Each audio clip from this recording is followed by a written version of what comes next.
Hello. Hello. Hmm. I honestly don't know what to say for today. This is gonna be. How do I say this? Well, this is gonna be one of the last streams before I hit college, which is gonna derail everything. This is the last stream that'll be on the fucking usual schedule. I don't know. It's all special to me.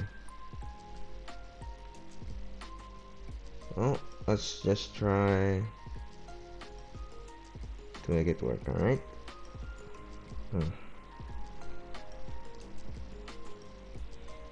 So today I just wanna like talk over videos. Just do whatever you guys want, honestly, for today. I have nothing much to add, honestly. I've given streaming a chance, but I don't know how.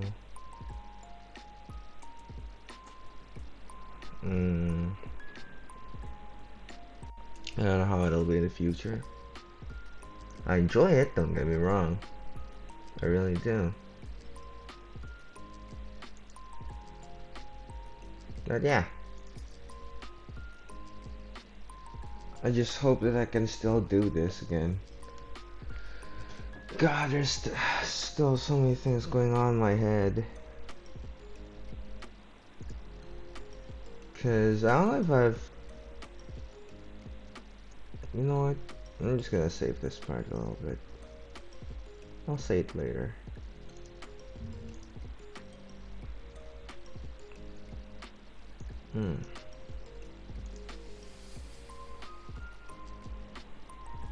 Okay, out to screen.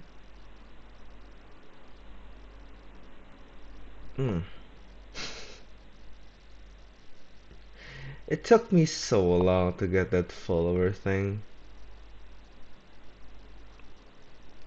Like, where is it? I know it's my bad. Like, obviously it's my bad. This fucking thing. There was a setting in Twitch thing for goals right here. Let me just show you. I think I have it out. I have it opened, I think. Yeah, this thing right here. So I already have this like a month in, like a month in streaming. I already have this shit. It's just that I thought, because when I first pressed like start goal, the thing popped up in chat. So I thought that it's just like already on chat. Like everyone can already see it. But when I went to my friend's stream, it didn't show. Like I normally don't just do that. I mean I know there's like the on-screen version, but I just didn't think there was like the off-screen version. Oh, so yeah, it took me like months to finally get this fucking follower goal set up. Okay, what is this? Just came back from cinema. Before you ask, no, it wasn't Elvis. Now what you watch? Oh, you've had a nice day? Hmm. Honestly, today I'll just do whatever you want. It's kind of like a dare, but for the entire fucking stream. I'll just like watch things. Okay, this is also interesting. What the fuck? It was Mantour, a French comedy about a man who lies a lot. And one day his lies come true. Okay, that's actually interesting. That's actually a good plot.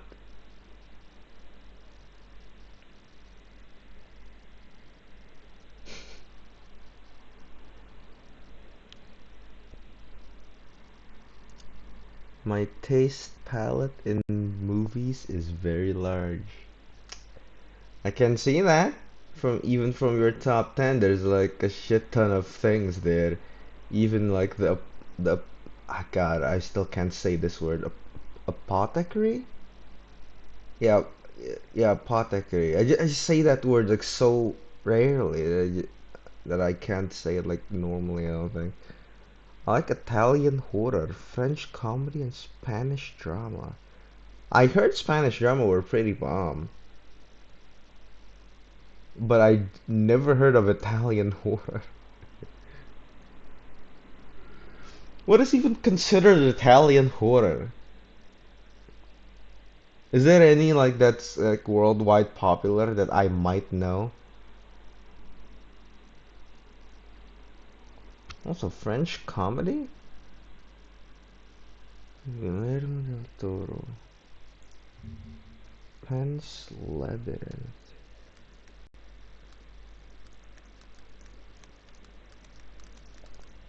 Oh shit. Oh, I had my arms in the wrong place. Guillermo del Toro. No, he's the filmmaker. Hmm. You didn't even notice I named Spanish. I'll be honest, I'm pretty brain dead today. I have quite a few things going on in my head.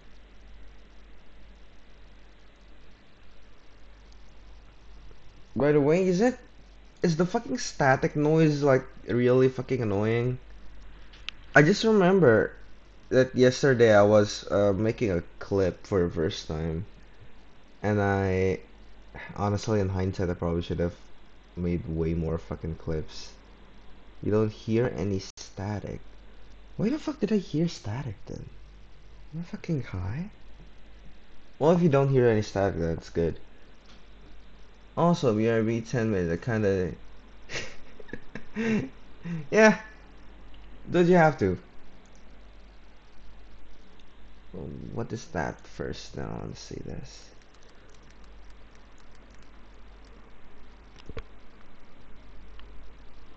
Mm. Oh! Okay, yeah, I've seen this. What movie is this about? I've seen this guy.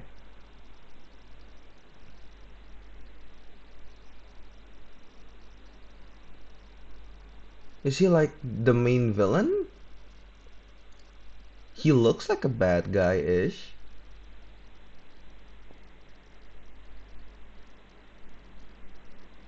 Fear and fantasy.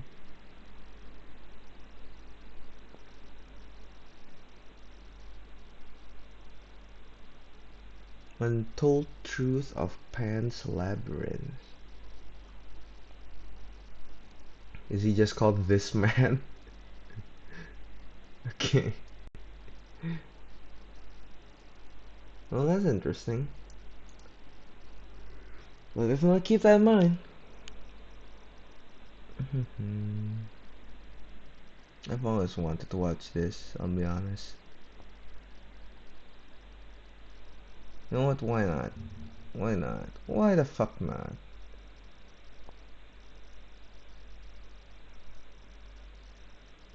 And where's the Japanese fungus one? Mm, Japanese fungus, dry aged steak. There we go. How the fuck do you dry age things with fungus?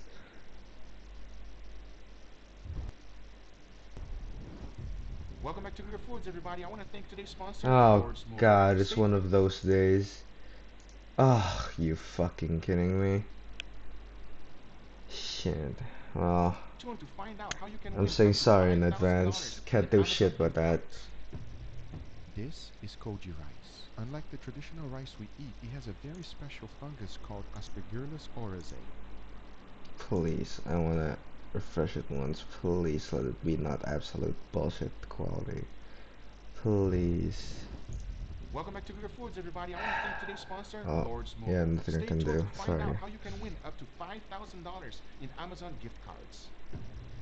This is koji rice. Unlike the traditional rice we eat, Mm-hmm. it has a very special fungus called Aspergillus oryzae. I've Even if you've heard. never heard of koji rice, you've put it in your mouth in one form or another. And that's Really? because What? this ancient fungus is responsible for miso, soy sauce, sake, and many other things we use. Oh, And many chefs claims this is the cheat okay. code for dry aging steaks quickly because it only takes 48 hours. So today we will be pushing the koji limits by Huh. dry aging 4 steaks at different times. To ensure that the koji rice will stick to the steak, the first thing I like to do is to run it through a food processor. This will break Alright. the rice in smaller grains so that it can stick to the steak.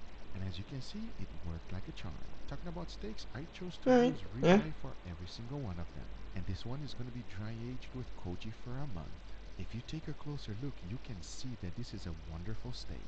That's because it It has that great is. marbling that we are always God, I looking for. love fucking And to make sure I ribeyes. keep this experiment consistent, I got all of the steaks the same size and weight. That way we can really find out what the koji rice really does to the steak. To prepare it, it's pretty straightforward. Ooh. All we have to do is to ensure that the koji rice sticks to the steak. You can either This press it looks down quite like mayo nicely. or just sprinkle a little bit on top. The next most important thing is to make sure that we put it in a cooling rack so that the air can circulate throughout the whole steak. Yeah. As you can see, once I Okay. was done, I made sure that every single edge of the steak had a little bit of koji rice. Now that is what I'm talking about. Now since this is Now the there's one a that is lot of going to be red dry on it. aging for a whole month, I made Oh. Even at 144p, it's fucking. Okay, it's 240. to Fine. prepare it first. There was Fine. nothing else to do but put it in the refrigerator and let it rest. 3 weeks after that, it was time for me to prepare the second steak. And as you can see, this one looks as good as the other one. And the process is the same exact thing, there's no This difference. We steak just looks gotta so make sure that we good. cover the whole thing with the koji rice. Now I did the same exact thing for the 3-day steak and also the 1-day one. Because once they're fully covered with the koji rice, the only thing left to do is to let it rest in the refrigerator. Alright. Once the time was up, I took it out and took a look at this. I'd What like the to really fuck? quick look at the 1-day steak, the 3 days, the 1 week, and the one for a whole month. The next thing we have to do The is to one go from a ahead and whole remove month all of the looks koji rice. It is very interesting. important to be very careful whenever you're using koji rice. You don't want to breathe in any of the fungus and mold that comes with it. Think about it, it will not be a good thing. One thing that I will tell Fair. you is removing the koji rice is a pain. I'm talking about a lot of work. Especially this one right here, which Probably has just such using a your hard hands would edge. be But when it is faster. done for a week, is not that big of a deal. As you can see, the top layer easily came off. The edges, on the other hand, was a little bit harder. But once I Yeah. was done removing the koji rice from every single steak, this is what it looks like. Can you guess which one is which? And most importantly, which The one is black one whipped? looks really Here's the one interesting. for a day, then we have the one for 3 days, 1 week, and a month.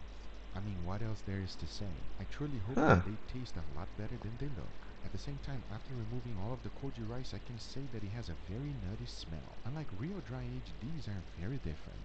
And at the same time, I am excited to find out how they're gonna taste. So for Yeah. that, the next thing to do is to Dry go aging ahead and using season them. fungus, So huh? I started with a little bit of salt, followed by freshly ground black pepper and garlic powder. As always, I made The sure to classic, season it baby. well. I have no Can't idea go if it's wrong gonna with be him. good, bad, or ugly, but I'm gonna Can't give live it my without him. best shot.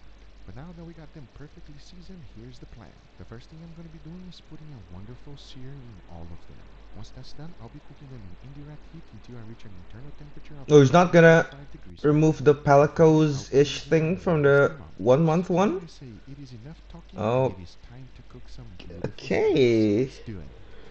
But the looks of it, the 3-day one looks the best, probably.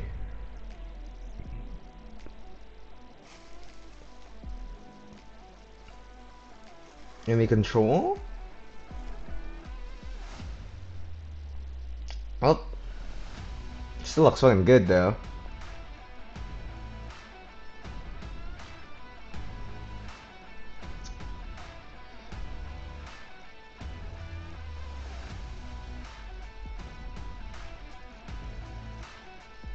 Mm, mm, mm, mm.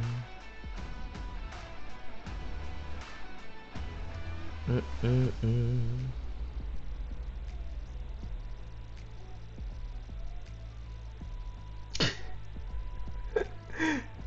The 1 month was just all fucking black.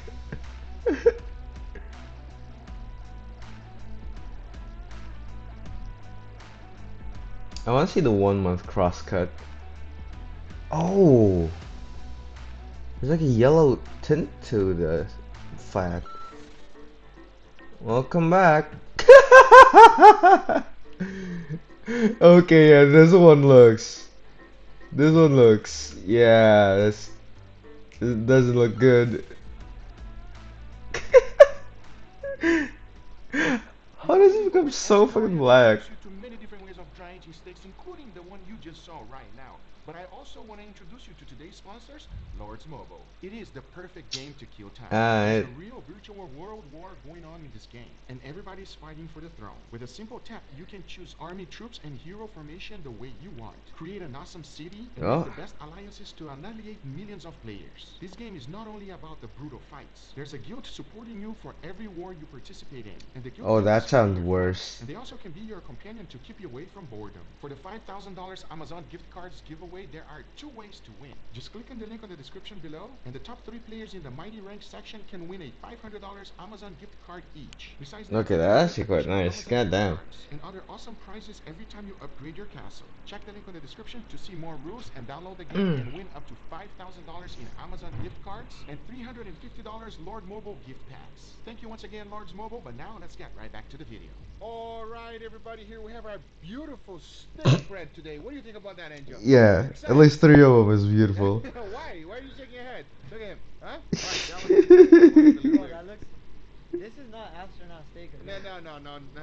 You remember that? That looks.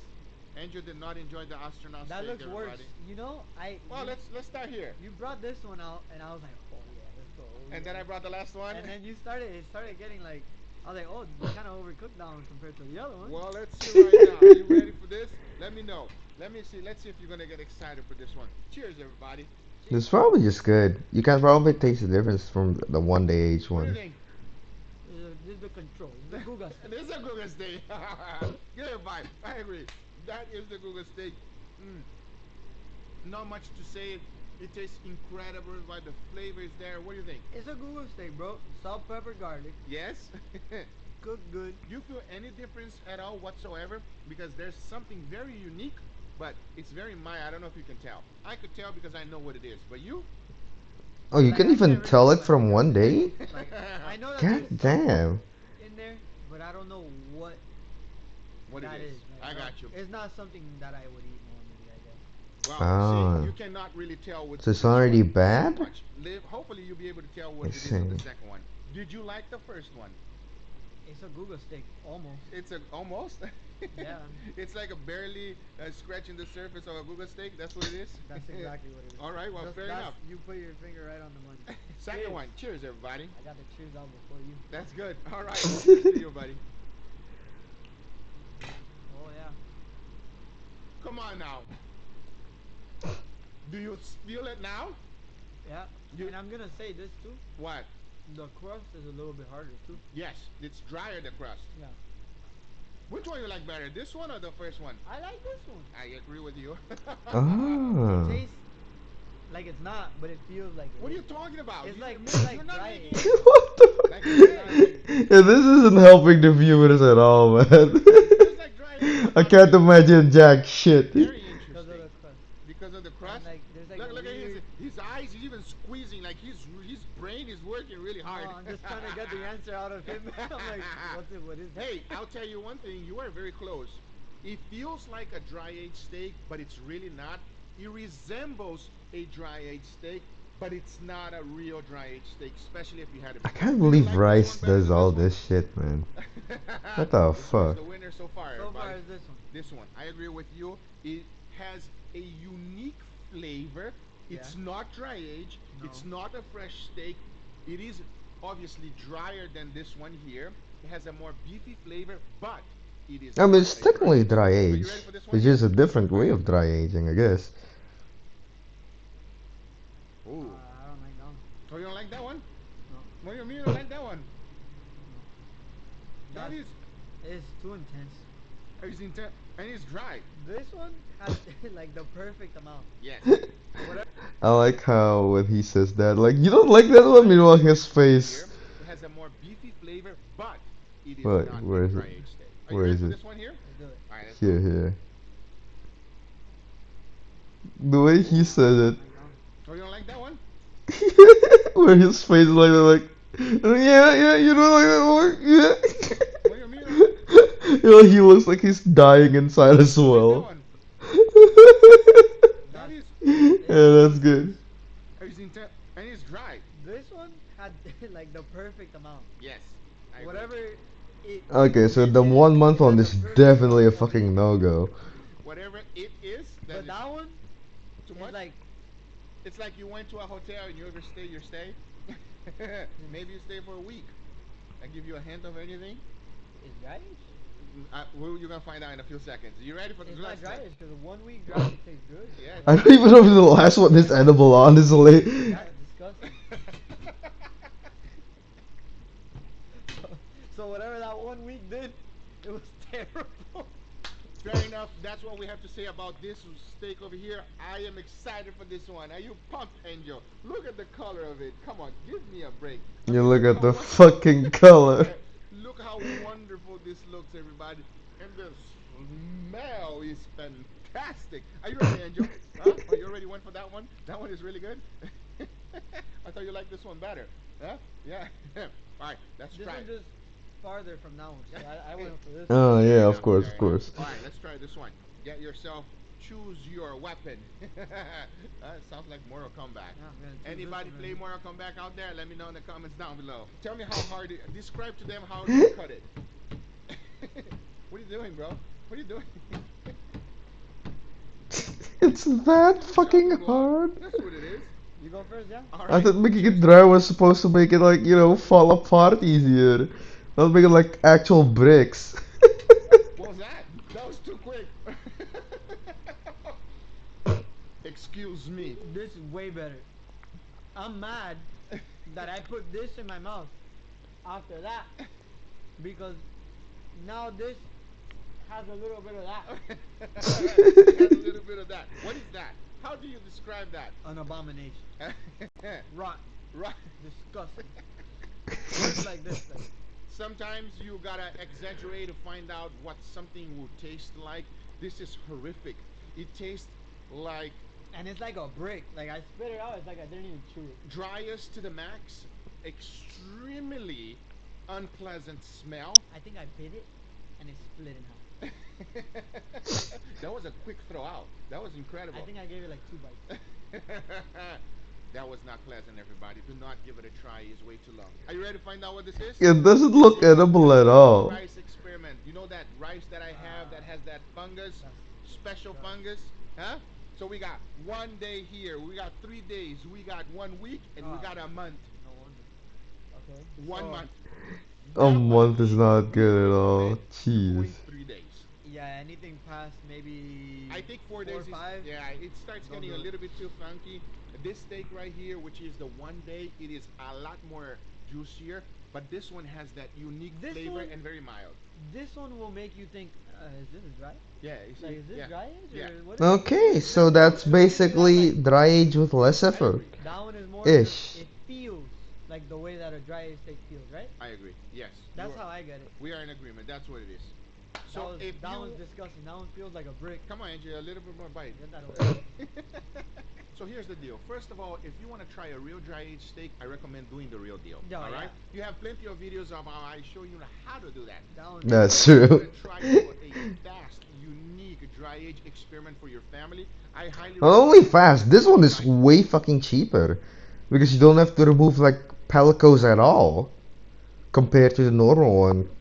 And the normal one you have to like remove about fuck knows, like 90% of the weight of the thing. I mean, you gotta Beyond be that, careful. With Koji rice? You gotta be careful. Don't want to breathe that thing. I already Yeah. explained that on the video. But Okay. if you want to just give it a try, I highly recommend because it's a unique flavor that you can taste at the same time. Or maybe you're just like impatient. Yes. Maybe Yeah. you want it and you want it now. Listen, everything in life that is wonderful takes time, right? But Agree? sometimes you don't want to wait. Instant Sometimes noodle you don't want doesn't to, you take don't that want to much wait. That's time. why you order from like Amazon and stuff. Because you want it now, right? It's quick, Because you right? want it tomorrow. Exactly. Amazon No. today. That's like impossible. All right, Amazon guys. right Anyway, fucking guys, these are the now. results. I hope you enjoyed this video. If you do enjoy, make sure you give it a thumbs up. If you're not a subscriber, be sure to subscribe for future videos. Remember, if you are interested in anything I use, everything's always on the description down below. Thank you so much for watching, and we'll see you guys on the next one. Take care, everybody. Bye-bye. Man, I wish we have like Amazon delivery here. Cause here we have like the local stuff, Tokopedia, Shopee. I fucking hate Shopee. I fucking hate it. Yes, it has good discounts, but the thing is, it has like built-in apps on it. I don't want that shit at all. Get that shit away from my hard drive. It has like these like cheap games on it. It has like fucking TikTok on it as well.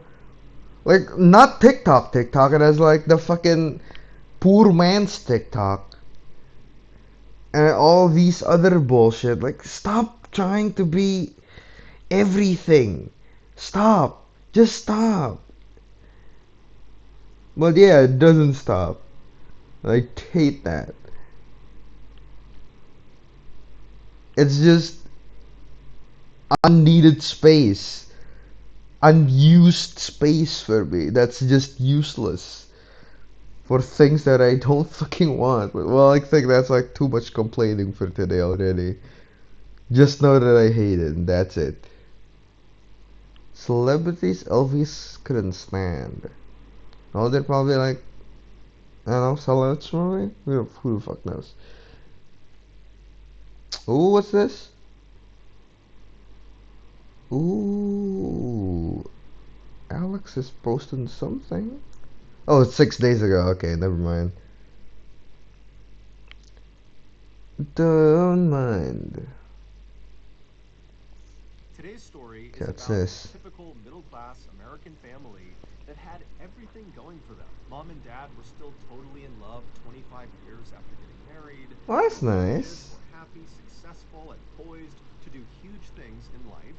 But then in 2021, it was like things just started to go so badly for this family. It was like they had hit the stretch of unfathomably bad luck.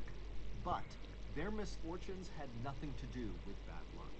Their Oh god, misfortune that's was the the thing I result hate of most. someone in their midst carrying around a very big secret. But before we get into today's What story, is it, like if some you're a black fan of the magic Strange, Dark, and bullshit? Mysterious deliberative story format, then you've come to the right place because that's all we do, and we upload once a week.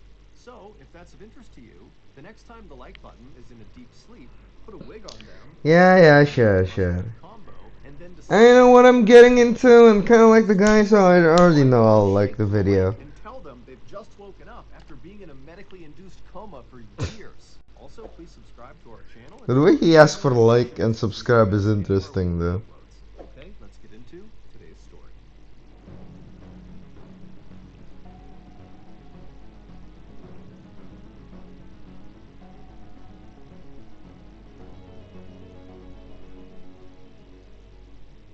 In the early 1990s, a woman in her early 20s, named Krista Frater, was working as a manager inside of a retail store called the Boston Store in She Madison, looks like the Wisconsin. Not manager, right? long after she was hired there, the Boston Store would hire another employee to work at their Madison location. His name was Bart Halderson, and like Krista, he was in his early 20s, although he was 3 years younger than Krista, and he was hired to Oh, work as a okay. clerk.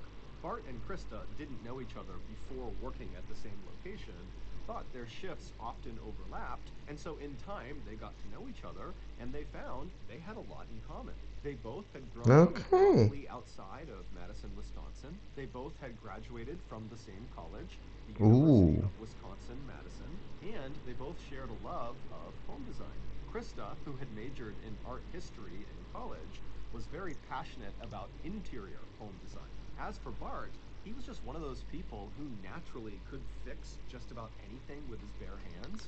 Oh, Bart's that's his so favorite cool. projects were anything to do with home repair. Just a god of So whether super DIY. simple or super complex, he didn't care. He just found it incredibly satisfying to keep a Speaking of DIY, I just want to say I fucking hate Mr. DIY. There is, I don't know if this is like an international brand or something, but Mr. DIY sucks balls. There is nothing DIY in there. There is no planks, there is no tools. There's just like ready-made products, like plastic shelves and all that bullshit. I fucking hate that store. I wanted to make like something for myself for once when I get there, and there was nothing. Nothing I could use, like literally for nothing. home in immaculate condition. And so Bart and Krista bonded over their commonalities, and in time, their working friendship evolved into a full-fledged romance. And by Nice. 1994, they had left the Boston store, they had gotten married, and She they looks had way moved older. into their own apartment in DeForest, Wisconsin, which is not far from Yeah? us. What's A up? few years after that, in 1996, Bart and Krista What? welcomed their Did first I fuck up somehow? child into the world. It was a little boy The named video. Mitchell. Oh! Right, I As soon as didn't Mitchell was turn born, it up. Krista decided she wanted to stay Yeah, I turned it back to 5, sorry. home with the Is baby, this. and Bart was in full support, and Is so he this went out and okay? got a great job as an accountant, which paid Yeah, enough probably money this, to right? pay for the whole family. And Okay. 18 months after Mitchell was born, Bart and Krista welcomed their second Yeah, his and video is a final little child, louder another than boy who they named normal, I Chandler. think. A few years after Chandler was born, Bart and Krista So had that might saved just up be my just ears. enough money that they could finally afford to buy a house of their own. And the house they finally settled on was just this very modest, small, two-story home in this very Why quiet do you little have to town make in it Wisconsin ominous? called Windsor. Early morning bike ride was tricky today, cause you know, back to school. No? Well, what do you mean back to school? Windsor is not far from DeForest, where they had been Like, renting is today apartments. like But the this little day house in kids go Windsor back to was school? perfect for Bart, Krista, and I honestly, I legit don't know because the days where we go back to school is like July for some reason. boys. Not only did it So I have don't know enough like if space it for the actually is family, the day where but kids go because back to it was school their like own house, everywhere else as around soon the as they world. moved in, Krista got to really lean in to her passion for interior design, and she got Again, here it's July.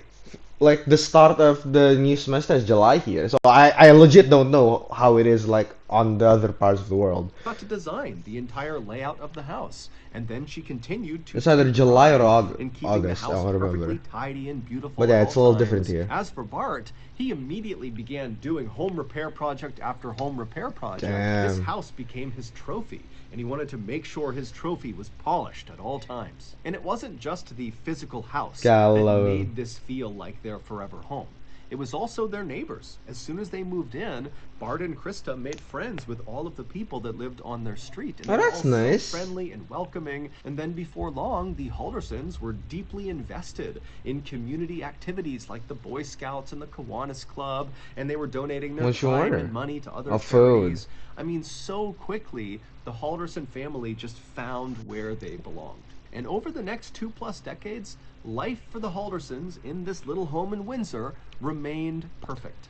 Bart continued to Honestly, I think recently I've just been ordering the same stuff over and over again for takeouts, and my mom is like annoyed by it to the point where she orders food for me because she knows that if she doesn't do that, I'm content with eating the same shit like every day.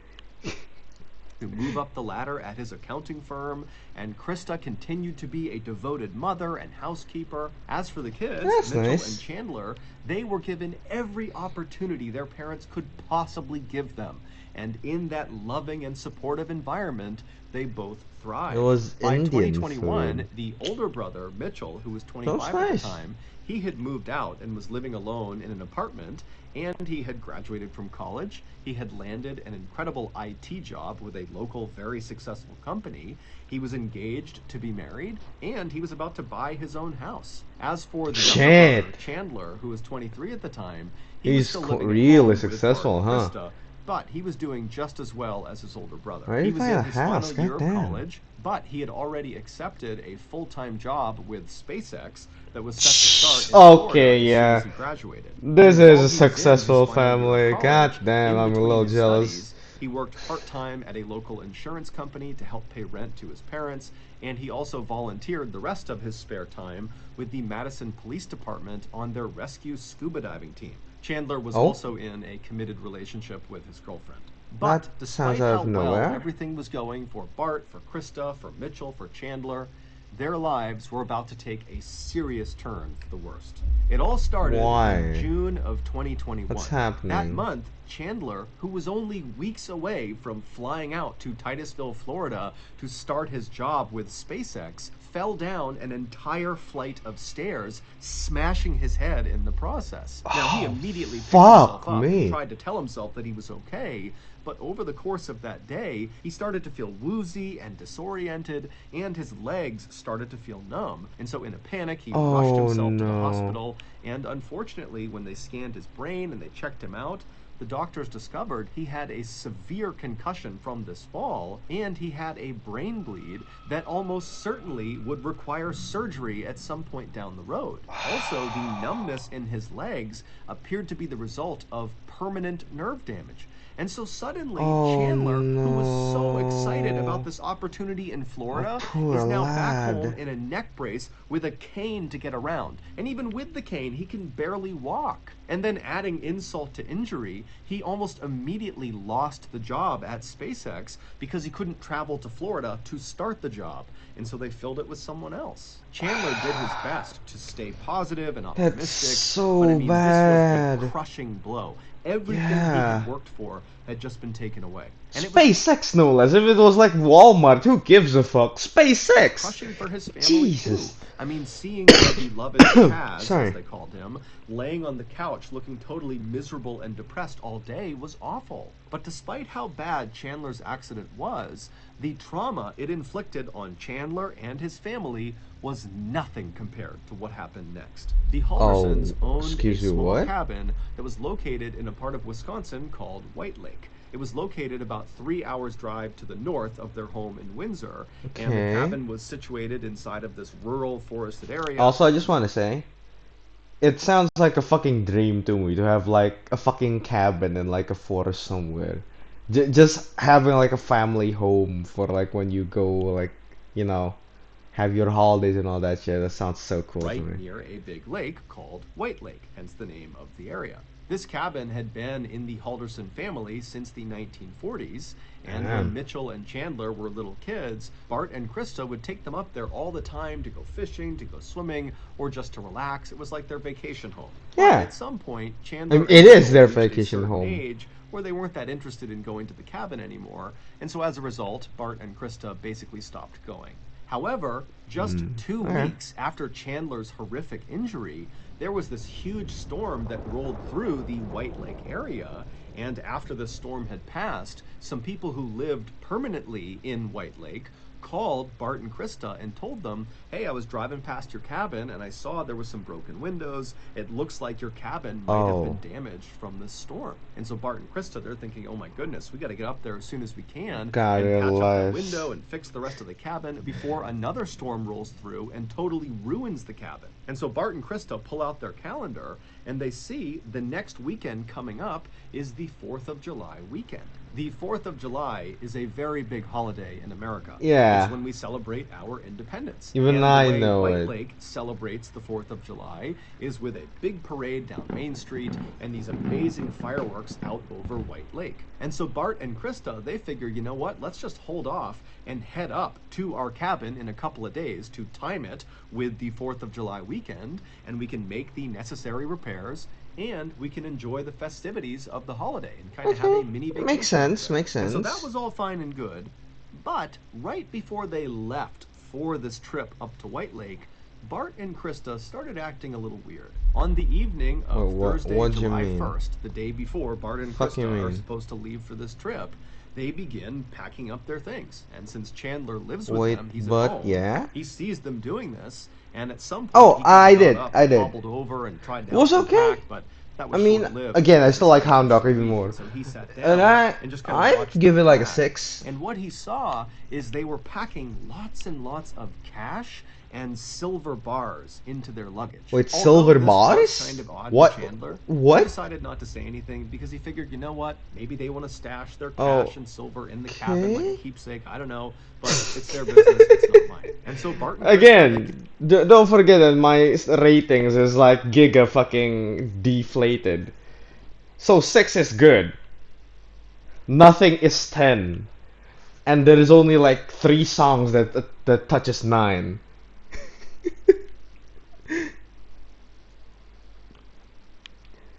It wasn't. I like Hound Dog more. I don't know why. I'd put Hound Dog in like 7.8. I don't know, maybe it's just me. Yeah, I like that one way too much. continue to pack up their things, and Chandler, because he can't go anywhere, just continues to kind of watch them pack. And at some point, Chandler asks his parents, "So, how are you getting up to White Lake?" And his parents would say, "Oh, we're just getting a ride from our friends, another couple. They're driving us up." But they didn't tell Wait, him who the what? couple was. They basically just said, "It's our friends." And so again, Oh, Chandler's sitting there thinking, okay, this that's. whole thing is a little bit weird, but Yeah. you know what? It's their business. I'm not going to ask about it. They obviously don't want to tell me. The And so silver he bar just is let it go. is getting me. Like, why silver? Why silver and why bars? Why So at ingots? some What? point, Bart and Krista, they finish packing and they move all their luggage to the front of the house right near the front door. And then a little Huh? while later, they and Chandler would retreat to their rooms and they would go to sleep. The next morning, July 2nd, Friday, Chandler got up early at about 6 a.m. And when he got up, he began slowly hobbling his Did way you down the listen to the stairs, live expecting to see version? his mom and dad having I breakfast and I don't know actually. I Yesterday I just like watched the video, but I didn't. I just opened up the song, and then I just went cooking. I'll just use my headset while cooking. I don't know which version it was. Let me just look at this, okay? It was this one. So I don't know what this version is. Yeah, just this one.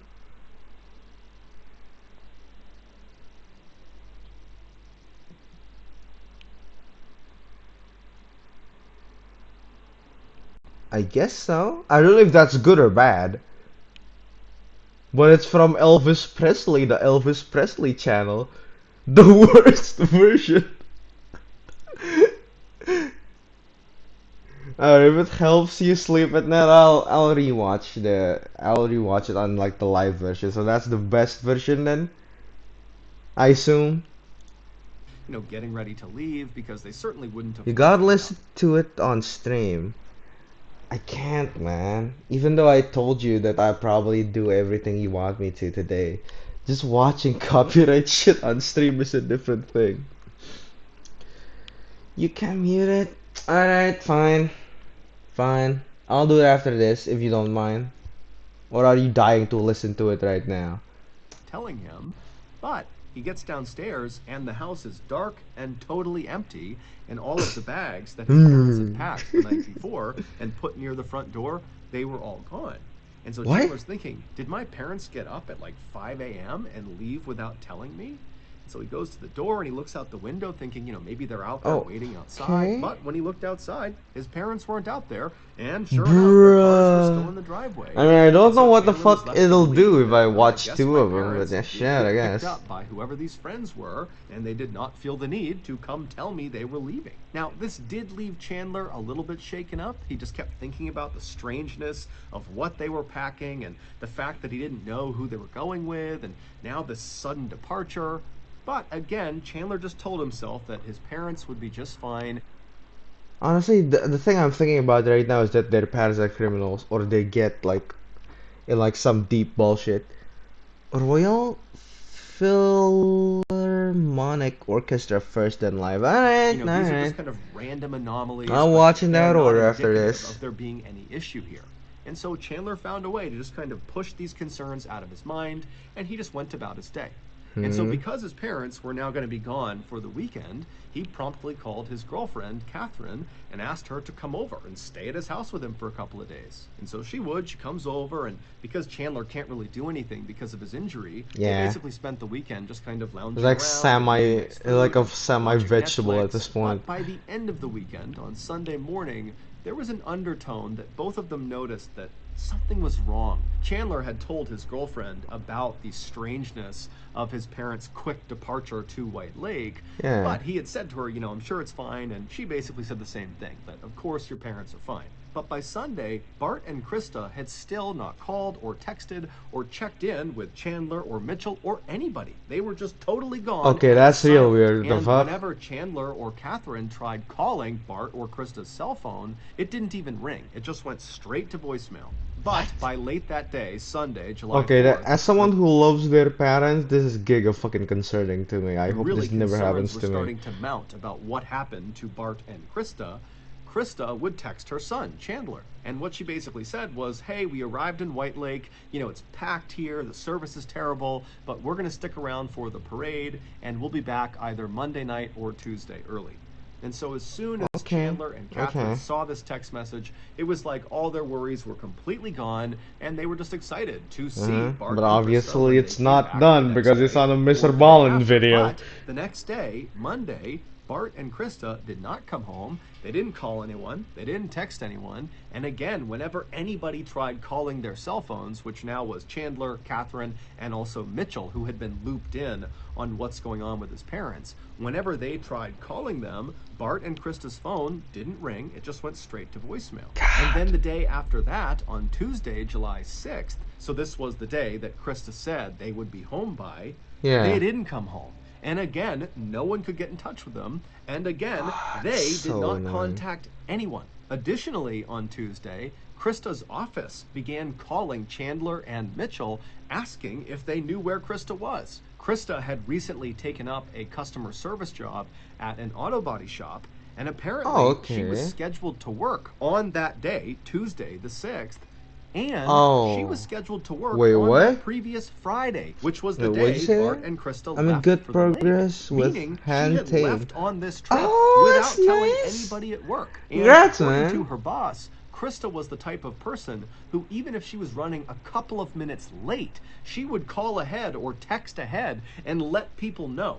So for her to just completely not show up Okay, and yeah, tell her there's no one something's was giga totally out off. of What the character. fuck is But happening before here? Chandler, Mitchell, and Catherine could Please, process this put me, information, Bart's give me employer to that, began give me to calling them, this. asking the same things. Hey, do you know where Bart is? He's supposed to be working right now, and we can't get in touch with him, and he didn't put in for time off. And so all afternoon on Tuesday the 6th, Chandler, Mitchell, and Catherine and other family members are trying to call Bart and Krista. They're calling other people in White Lake to see if anybody knows where they are, but nobody does. And so finally, the next morning on Wednesday, July 7th, when still there was no word from Bart and Krista, Yeah. Chandler goes to the police and he files a missing person report. And pretty much right away, the police in Windsor contacted the police up north in White Lake and Yeah. asked them to do a check on this cabin to see if maybe Bart and Krista were there and maybe they just Yeah. had terrible service or maybe there was some sort of accident or something that happened. But when the White Lake police arrived at the Halderson Oh, cabin, they have Bart and Krista were camera not there. footage? No one was there. In fact, the cabin looked like it had not been used in months. The outside Wait. was totally overgrown, and inside there was no food in the fridge. And interestingly, the police would also tell Chandler, Mitchell, and Catherine that there was no damage done to this cabin. There were no broken Oh, windows or any fuck. sign, at least no obvious sign, of storm damage to this cabin. And Oh, so after this fuck. revelation, of course, Bart I and got fucking Krista's family goosebumps. What is the like, fuck is wait a happening minute, here? who called them and Bro, I told got them to addicted to head Mr. up there Ballin to fix podcast, so I these listened obvious to broken Jesus windows? Are Christ. those the same mystery friends that drove them up in the Oh, first the way place? he I mean, makes what's going stories on is here? Was this really some sort of trap? Have intriguing. they been set up? Are they okay? And so by the following day, Thursday, July 8th, when still there was no sign Yeah, of even Bart. from like all these reports, right? It's obviously he got these in like report form, but he take his time to put in like what they might be thinking, what is going on as like the person in the situation. Are you glad I introduced him to him? Yep, I am. This channel is something that I won't forget anytime Bart soon. or Krista, and the police really didn't have any new leads to speak of. It's a real good Chandler was channel. desperate, and so he went to local media and he said, "Please run a story about my parents and get the word out there." Yeah, he probably only knows that, okay, this, and then he got the fucking, he made the fucking local media thing. But Mr. Ballin had, like, the know-how to spin the story. Not even spin, like, to tell the story in a way that is from the perspective of the victim at the time.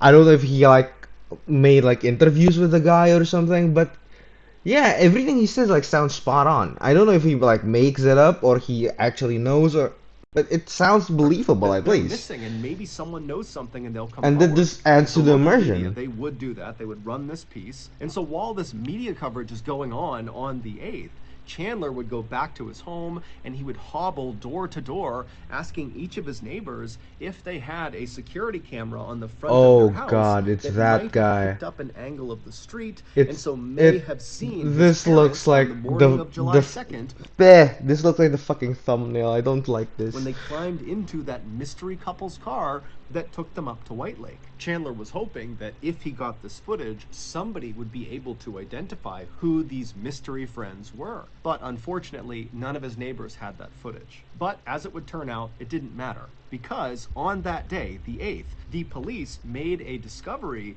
that at first seemed relatively minor, relatively small, but when they examined it more closely, they realized it What was a is it? huge discovery and it completely broke the case wide open. To understand What this is it? breakthrough, we have to go back to June 29th, 2021. So 3 days before Bart and Krista hopped into that mystery person's car and headed up to White Lake. On that day, June 29th, Bart had finally just had it.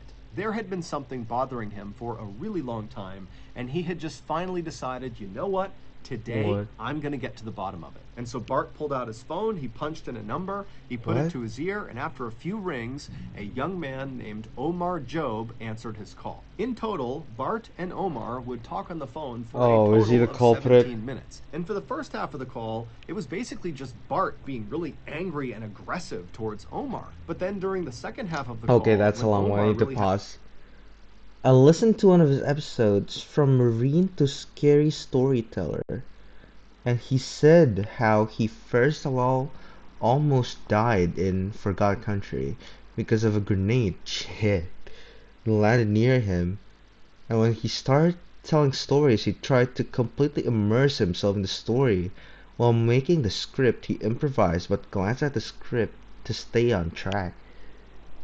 Yeah, I really like his storytelling.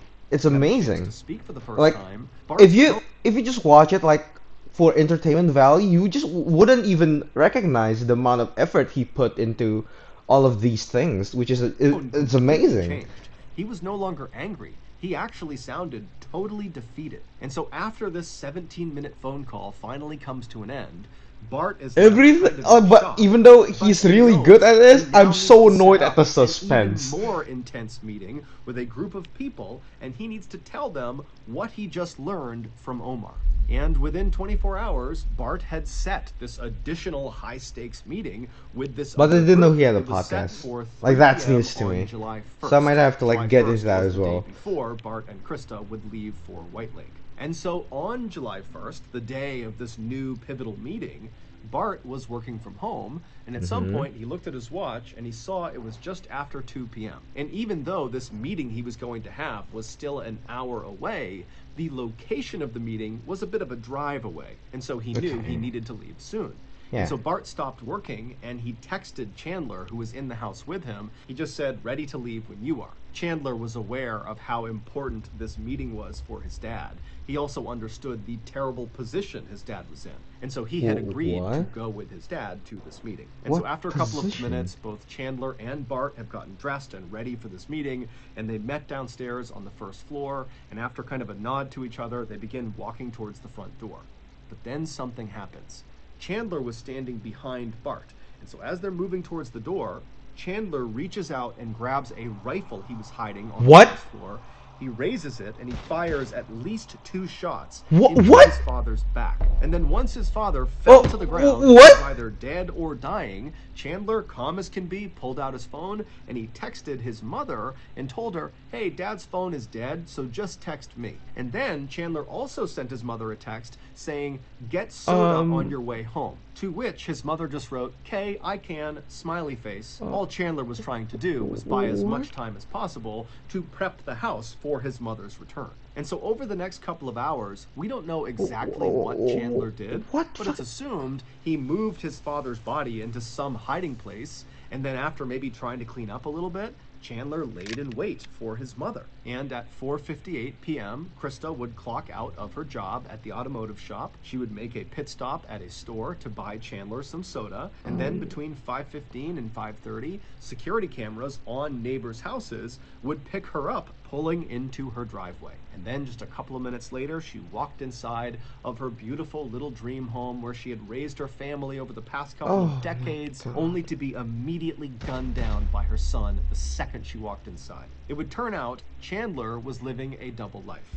He had never graduated from college. He had gone to college, but for like a semester and flunked out. But he just kept telling his friends and family that he was progressing through college and then he graduated from college, all made up. He also did not have a job at the insurance company. He just told his family that he worked from home, which really meant he sat in his room and played video games all day. He was not a rescue scuba diver for the Madison Police Department because, one, he was not a scuba diver, and two, because the Madison Police Department did not have a rescue scuba diving team. And needless to say, he did not have a job with SpaceX. He had never even Yeah. applied. As for his head injury, he may have bumped his head at some point, and he did go to the doctors by himself sometime in mid-June, but that doctor just told him he might have a mild concussion and then offered him a neck brace and told him, "You don't need to wear it. That's only if you want to wear it." But then very quickly, Chandler turned this non-injury into a debilitating, crippling, Oh, I life-altering hate him. injury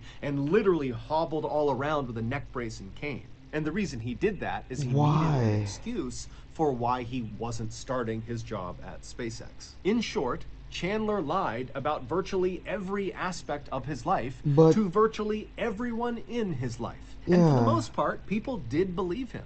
However, his parents were becoming more and more suspicious. Specifically, in 2021, he was telling them, "Oh yeah, I'm working at the insurance company," but he never had any money. He could Yeah. barely pay rent to his family, if at all. And so his dad would say to him, "How is it you are employed but have no money?" And the way Chandler would handle this is he would create fake email accounts pretending to be people in HR at this insurance company, and then acting as them, he would write these convoluted emails that had these ridiculous excuses for why Chandler had not been paid yet. And so he would have that Oh, fake email God. account email his real account, and then Chandler in his actual email would write back really angrily and sternly saying, "You gotta fix this, my family's not happy." And then he would once again pretend to be the HR person who would say, "I'm sorry, it's some issue that you can't affect, we're gonna fix it, but you gotta wait." And Chandler would take these exchanges and he would forward them to his father. And while Bart didn't necessarily totally believe what he was being shown, it was enough to get him to stop asking questions. Yeah, Bart obviously. and Krista were also You would- suspicious of other aspects You would of trust Chandler's your life, son like, for somewhat. example, his school records. At some point, he needed to show them his transcripts, and he would tell them, "Oh, I can't access my transcripts." And so Bart and Krista are like, "Why? Can't you just log in and pull up your unofficial transcripts at least?" And the way Chandler would handle this was the same way he handled the insurance company. He would create fictitious damn. email accounts of people that were college advisors at Madison College, where he claimed to have gone and graduated from, and he would do those phony back and forths where it looked like the college was telling Chandler, "Sorry, you can't get your transcripts. It's this huge problem that's totally our fault, not yours, but you just gotta wait. There's nothing else you can do. We can't get them for you right now." And when Chandler would send these exchanges to Bart, Bart would get totally worked up about it, and finally he demanded that Chandler give him a phone number so he can talk to one of these college advisors. And so Oh. Chandler went out and got a burner phone from a convenience store, and he gave that phone number to his dad. And then when his dad called this number up, somebody picked up, someone introducing themselves as Daniel Spieth, which really was just Chandler disguising his voice. Daniel Spieth would give Bart the same spiel about how, oh, I'm so sorry, it's all the college's fault that we can't get your son's transcripts, you're just gonna have to wait. And so finally, on June 29th, 2021, Bart had just had it with his son. He was convinced his son was lying, or there was Yeah. something going on. There was just too much about his son's life that didn't add up. And so Bart decided he was just going to call Madison College and pretend to be Chandler and see if he could get his transcripts. And so he dialed a number for Yeah. customer service at Madison College, and after a few rings, Omar Job, a customer service Alright. rep at Madison College, picked up, and I see, initially Bart was kind of aggressive and mean towards Omar for really no reason other than he was just so frustrated with this whole situation. And so he's on this call pretending to be Chandler, and he's kind of barking at Omar to give me my transcripts right now. I go to your school. There's no reason you can keep them from me. But then after a couple of minutes, Omar finally was able to talk. And he said, hey, Chandler, I looked you up in the system, and you don't go to this school. You've never gone to the school, save for maybe one semester, and you failed out. And so it's at this point when Bart hears That's this so that he just disappointing. pauses for a really long amount of time on this call, and then he begins asking follow-up questions that are not really connected to trying to get transcripts, because now Yeah. he knows the transcripts don't exist because Yep. his son didn't go to school. And so he begins asking Omar, does Daniel Spieth still work there? And so Omar would look him up and he would say, no, there's no Daniel Spieth that works here, and there's no Daniel Spieth that's ever worked here. And because Chandler had used like 5 or 6 different names when pretending to be college advisors for Yeah. Madison College, Bart, in addition to asking about that Daniel Spieth guy, asked about every other name he had interacted with, believing he was talking to Madison College, and one by one, Omar told him, I'm sorry, those Doesn't people do exist. not work here. I've never heard of these people. They're not in the directory. I'm sorry.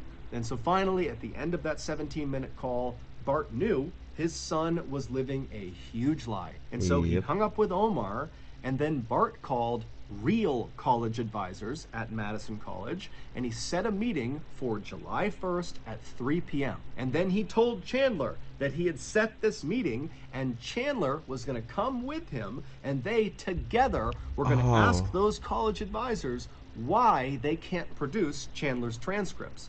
Now, Bart, of course, knew Chandler did not have transcripts, and so he likely had set this meeting Yeah. to get Chandler to call the meeting off and come clean about this big lie so that Bart could get his son back on the right track, stop lying, and live a real life. But the way Chandler handled being caught was not to How? own up to any of this. He didn't call off the meeting. He just waited until the day of the meeting, and then he killed his father, killed his mother, and then dismembered their bodies and burned their body parts in the family fireplace, including their heads. And then when he couldn't destroy You- their how bodies are completely, you he that took what was left of their fucked up? remains and scattered them all over town in parks and forests and rivers. He even put his father's the headless, fuck? armless, legless torso behind his girlfriend's parents' house. And all the while, as he's doing this, he's spinning this ridiculous story to his girlfriend, to his brother, to other members of the Halderson family, to police, to colleagues of Bart and Krista, that Bart and Krista just up and left on the morning of July 2nd with this mystery couple. And oh, by the way, my parents, they were putting cash and silver bars in their luggage. So I don't know, they went up to White Lake and now they're gone. I don't know what happened to them. We don't know why Chandler chose the story he did. It's unclear if he was trying to make it seem like his parents were suspicious and had gotten into something that had maybe gotten them harmed or kidnapped, or if he was trying to make it seem like his parents were just super gullible and had been taken advantage of by this mystery couple. We don't know. He was just trying to make the whole situation seem plausibly suspicious. Ultimately, though, Chandler did so many things that got him caught. From the mountain of physical evidence he left behind inside of his house, where he killed and dismembered his parents, and also at the various dump sites where he didn't even bury the body Wait, parts. He would so just put them under did these his sticks girlfriend and branches, and so they were very notice? easy to find. to his extremely suspicious behavior on July 7th when he walked into the police station and reported his parents missing.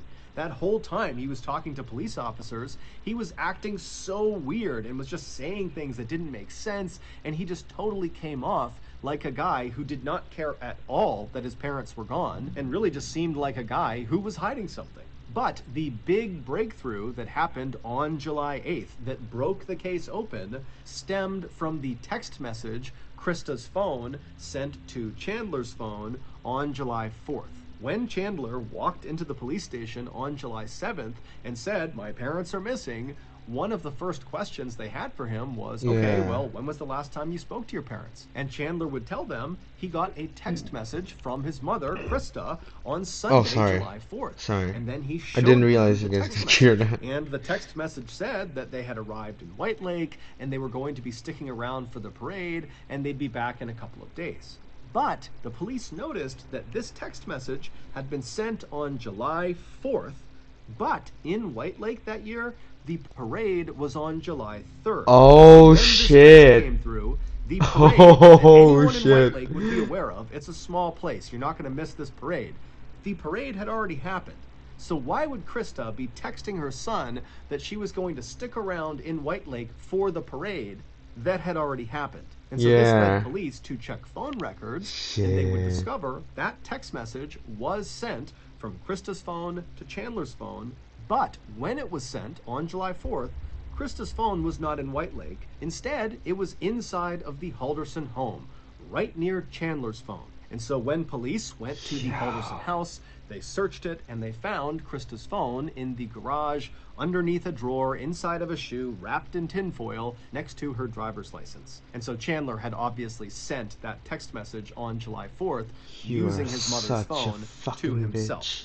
But he had just gotten the date wrong I of the parade. hate And so this this discrepancy guy. really opened up the floodgates. Obviously And not before Mr. long, it Ballin. was beyond obvious that Chandler was the killer. And after a thorough investigation, it was determined that Chandler had acted entirely alone, meaning Catherine, his girlfriend, and his brother Mitchell had nothing to do with it. They were just innocent bystanders. Chandler would ultimately be found guilty of killing his parents, and he would be sentenced to life in prison without the possibility of parole. Chandler Thank has the still not taken fucking any Lord. responsibility for what he's done. Instead, he just tells anybody What? who will listen that his plan is to continue to Still. appeal this verdict. Still. So that's going to do it. If you got something out of today's episode and This you haven't done this guy. already, the next time the Not only do I hate liars, I hate him. I just hate him. Everything he does is against what I stand for. Just here, mere existence is an insult. How the fuck do you do that? How do you arrive logically at the conclusion that it's better that for your parents to just die? For lies that you made.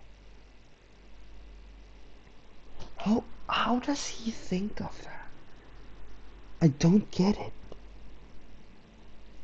I'm not even angry, I'm just confused.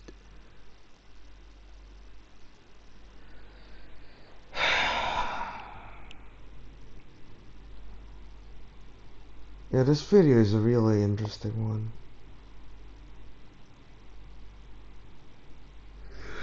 Yeah, this video is... Yeah, it's real interesting.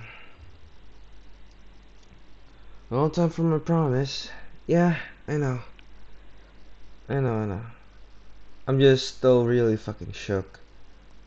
I don't know if you want me to watch the song meanwhile I'm in this fucking condition. But I'll still watch it. Okay. Okay, so I'll put the BRB screen and I'll mute the fucking desktop while I listen to the songs because copyright issue, right? Hold on, let me move the BRB screen lower. There you go. At least you can see my thing still now, right?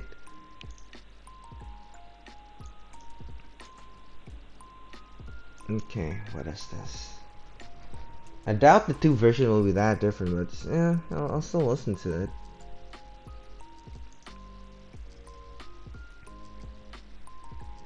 So you can't hear anything, right?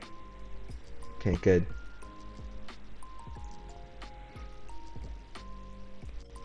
Oh, I just want to say something.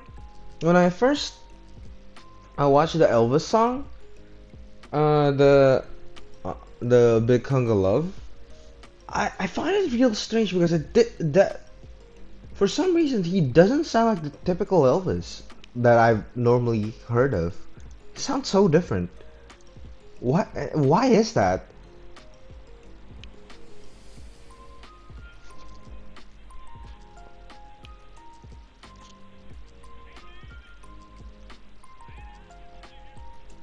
Okay, yeah, this sounds way more like the Elvis I know.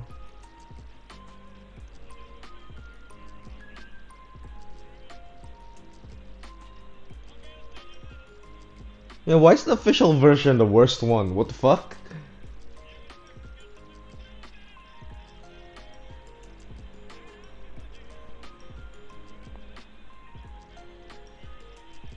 You know, whatever is I need to re-listen to Hound Dog just so I know which is better, so I can settle this in my mind once and for all.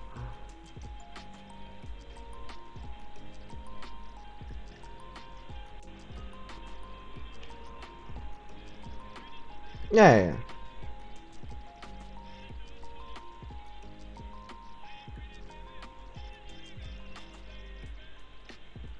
Hmm.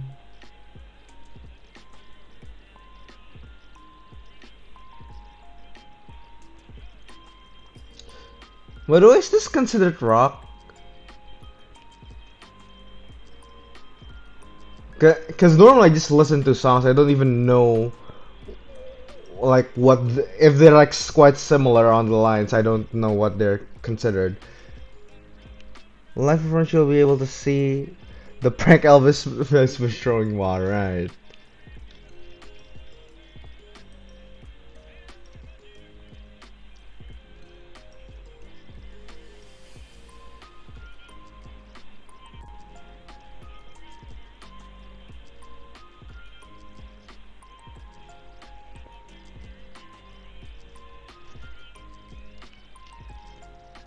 Okay, I'm done with the first one.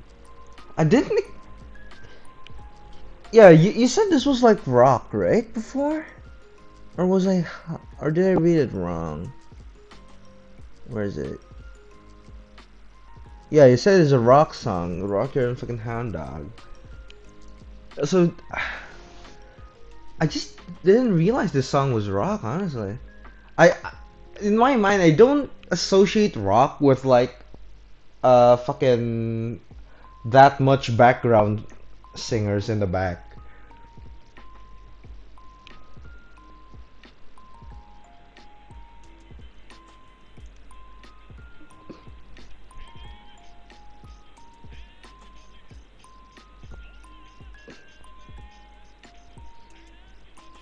Yeah, he sounds so different to the normal Elvis I hear.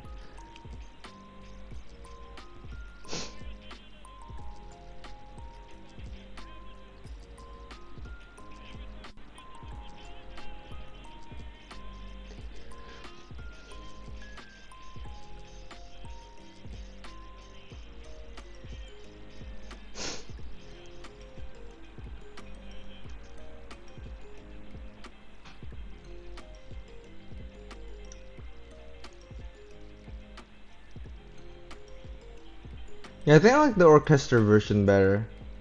Just because I like orchestra shit.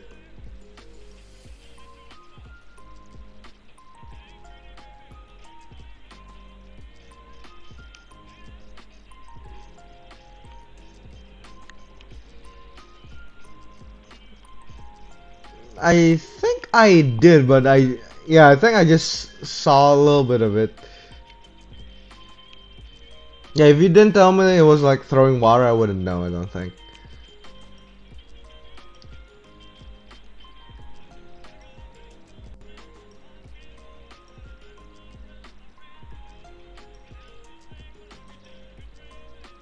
But honestly, I don't even think it's like a prank, right? It's just like an action.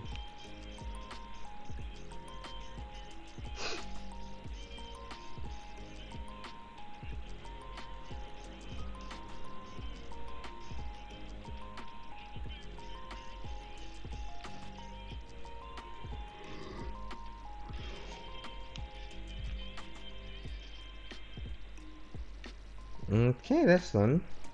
Okay, well, I just want to watch like a few bit of Hound Dog, just so I can remember it again for comparison.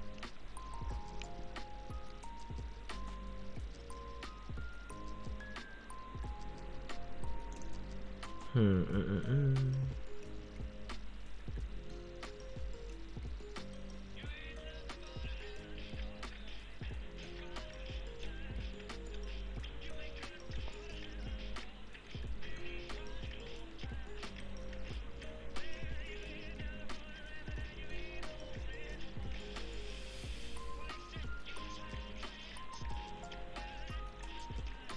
Yeah, I think I like Hound Dog more still.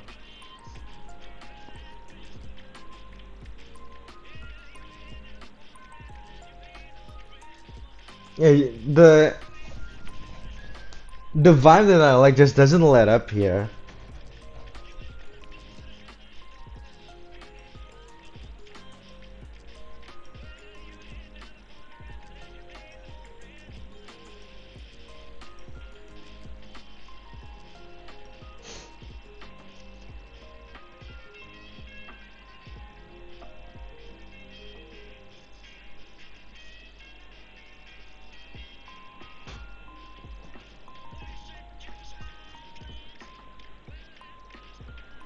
So is this like what is this considered? Like what is this type of music considered? Is it like country rock? Like is that it?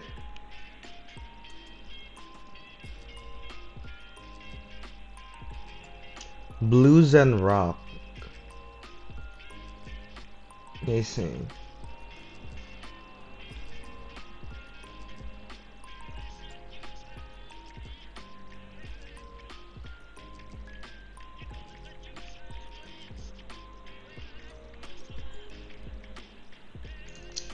Yeah, I guess by that fucking uh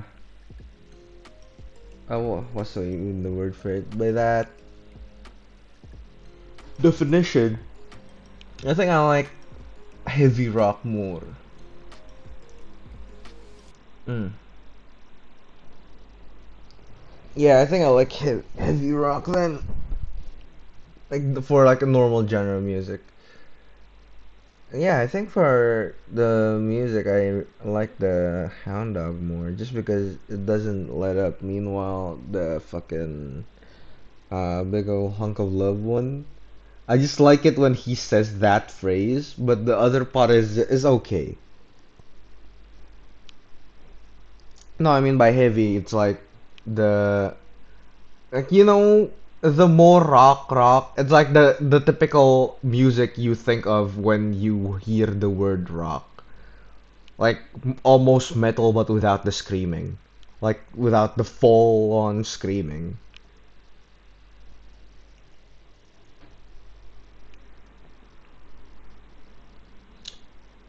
Maybe it's just because of where I grew up. Because every time I hear rock, it's always like that. Like, the fucking electric guitars and all that shit. Yeah, always. Electric guitars are like always. That's why I was a little confused when you say Elvis is considered rock. Just because I didn't even know what to place Elvis on. But I guess, now that I think about it, it is rock, I guess.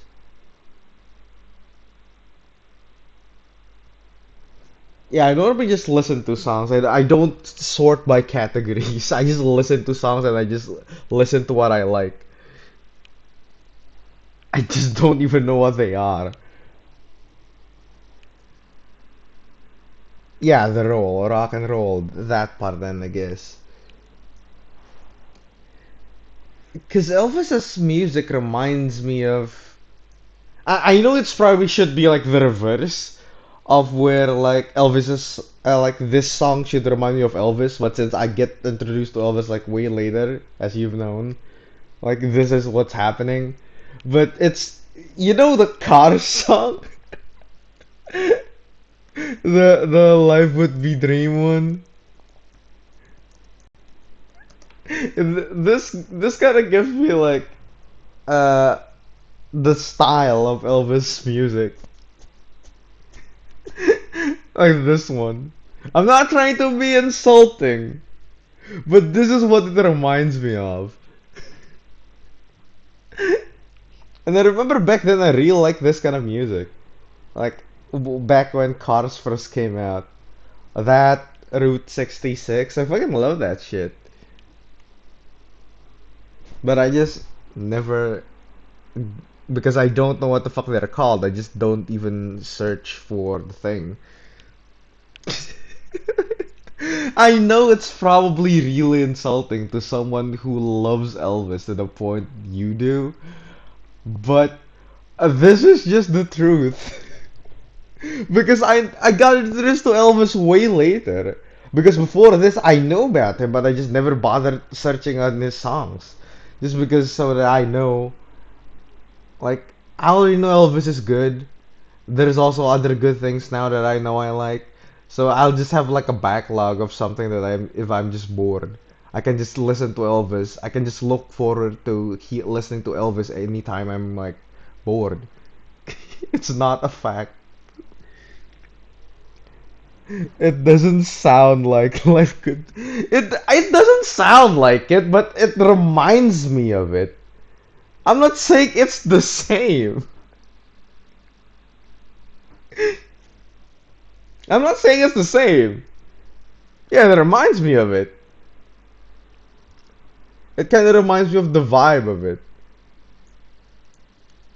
I don't know, it's the da da da da, and like the way the dude sings it, like the tone of like the I don't know, it's just different. It's like a song from those times, basically.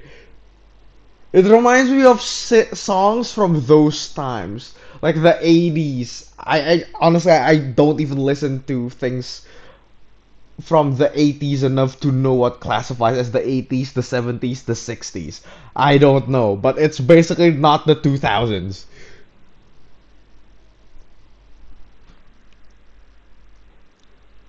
Life Could Be Dream is pop?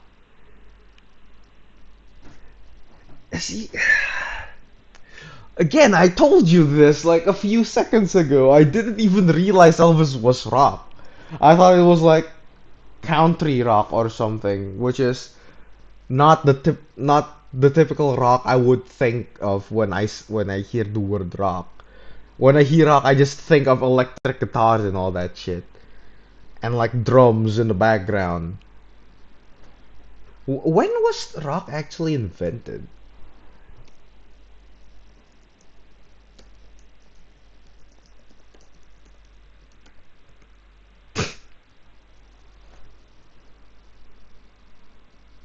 I don't know the difference. I said that immediately after after I said that. Mid 1950s, evolved in the 1960s, though later also continued to be known as rock and roll.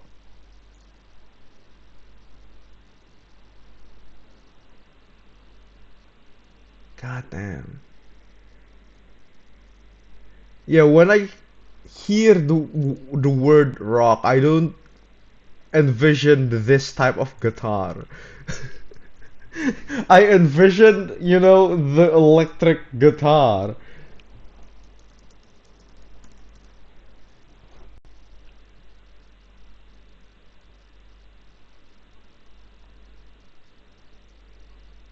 Yeah, this is what I'm more familiar to ish.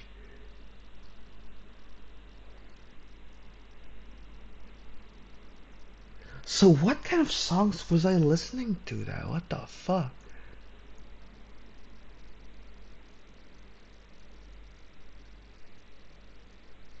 Live fast, rock harder.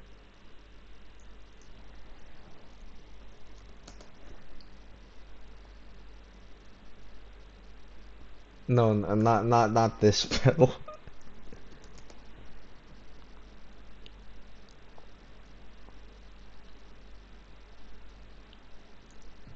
Yeah, I think I'm confusing rock and metal.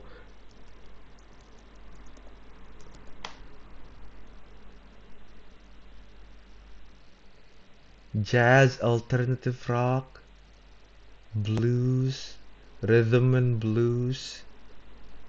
Oh my god, there's so much shit. Music of Latin America, New Age music. What the fuck is even New Age music? World music. Wait a minute, you're telling me techno and fucking electronic music is different?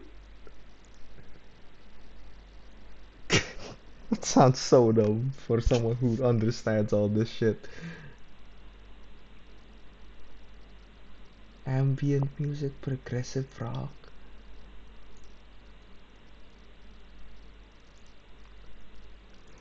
You know what? At this point, I'm just gonna tell you what I know and I think. I'm never gonna say what I really fucking think of this entire thing.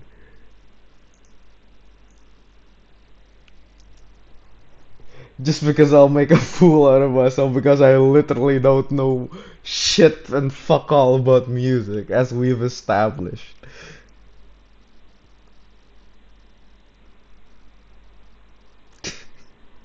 The beeps and the boops sound good. Start at 45. Should I cover it up? Is this something that'll get me in trouble? Should I cover it up? Well, I'm just gonna cover it up.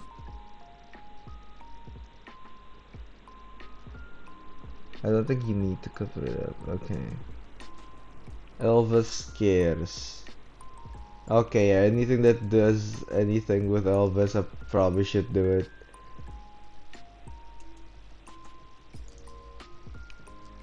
I don't have, it doesn't have any copyright in the description. Doesn't mean they can't copyright me though. Because it says Elvis the way it is documentary. I don't know the fucking thing on documentaries. I might just get fucking hammered for it. Because he's still singing in the thing.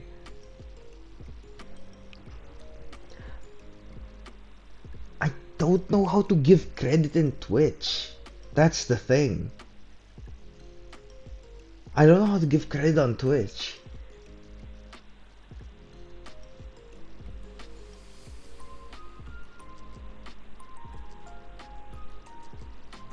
I gotta say though, he has fucking moves. You only watch 5 seconds, he sings like 3 words. Also, you just want me to see the 45-second part and that's it? No, he just yells at the background singer for 1 second. Oh yeah, I see that.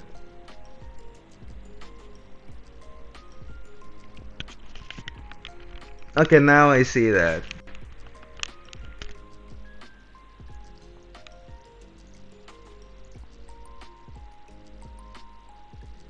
Yeah, I mean, I'm not blaming Twitch, but I'm just gonna upload this VOD on YouTube. Because, yeah. Yeah, this part I see. Where is it? Where is it? She ducked so fast. You said how you really like the chain jumpsuit. I don't remember the chain jumpsuit enough. I'll bring this up just in case.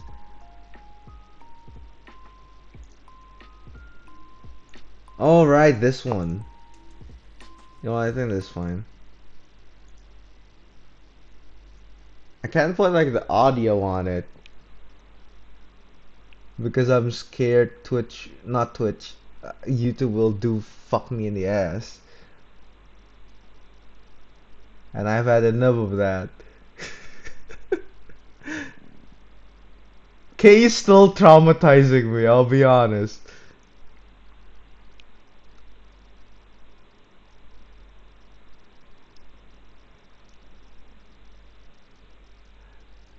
Man, Elvis has such style. Like, I can. You don't need to tell me it's Elvis. If anyone uses this clothes, I will be like, oh, that kind of reminds me of Elvis. How is he like the only one who wears these kinds of things back then?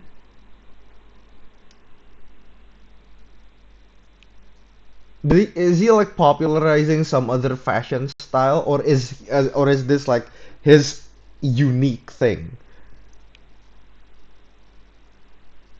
He changed male fashion. Okay, by that statement, I can assume that he started a lot of things.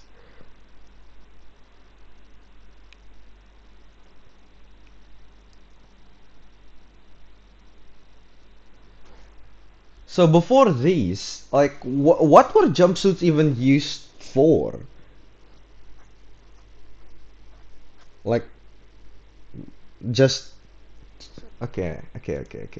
I'm dumb. I'm just dumb. I'm just dumb. Hold on. I am looking. At least I was. Okay, these are not jumpsuits. Why is it called a jumpsuit? Created 1919, worn by parachuters who were literally jumping out of planes, hence the name jumpsuit. Ah, okay, and then it became fashion.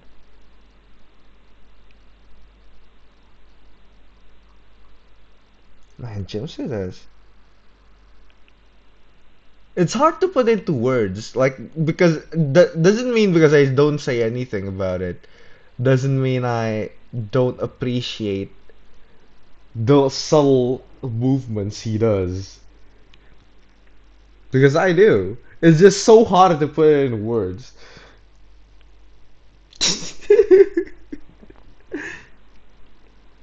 And that's enough. Because I'm pretty sure I've been copyrighted for the visuals before. I think I told you this before, right? I got like restricted in like some country just because I played the thing, even though I fucking muted it. I think we've been through this.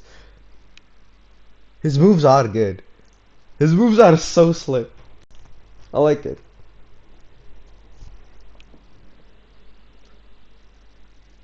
Yeah, to not only have his own fashion, have his own moves, have his own style of singing, he has like his own version of like everything.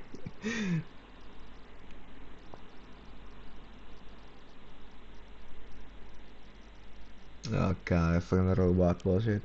You can show a video on YouTube if the image gets copyrighted. It just blocks you from uploading. It blocks me from uploading? Yeah, I don't even want to deal with that if possible, right? I mean, it's reasonable to not want to deal with all the legal bullshit at all when possible. I still like Elvis. From all the things I've seen about even like the way his character is portrayed, I think is cool. Kind of the video right before he started doing his pelvic thrust and cowboy arms. Alright, I'll go back. I'll go back. What cowboy arms? Well, this one is the most played one. Mm.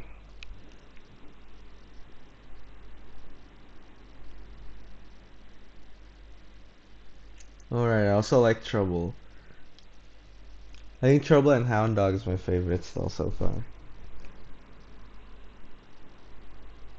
Ah, God, I feel like I'll be fucking hit by YouTube.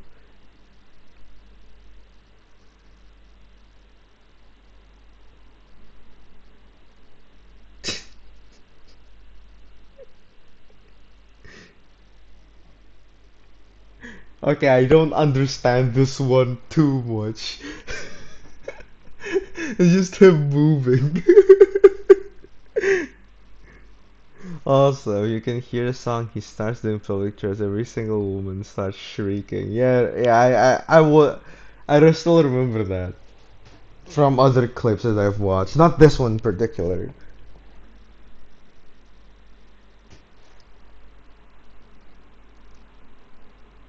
People just go insane for that shit back then, huh? You got a note. Mm, now that you think about it, I guess I know what that was. But I didn't know what it was at the time.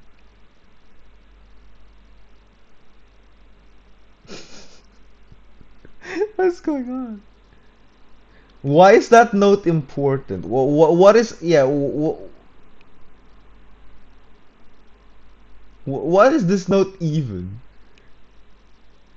Does it even matter? What is the note? Yeah, I just saw that. I just saw him giving it to the guy on the back. Who the fuck do you think I am? Of course I don't know. I can't even bother to think. I I guess there's like some note from the fan, like we love you, Elvis. That's like the most generic thing that I can think of. We love you, Elvis. Honestly, I don't even know if that's like a note from like a producer or something. I don't know where he got it from. I saw that he just suddenly have a fucking note. Yeah, after that he just got a note.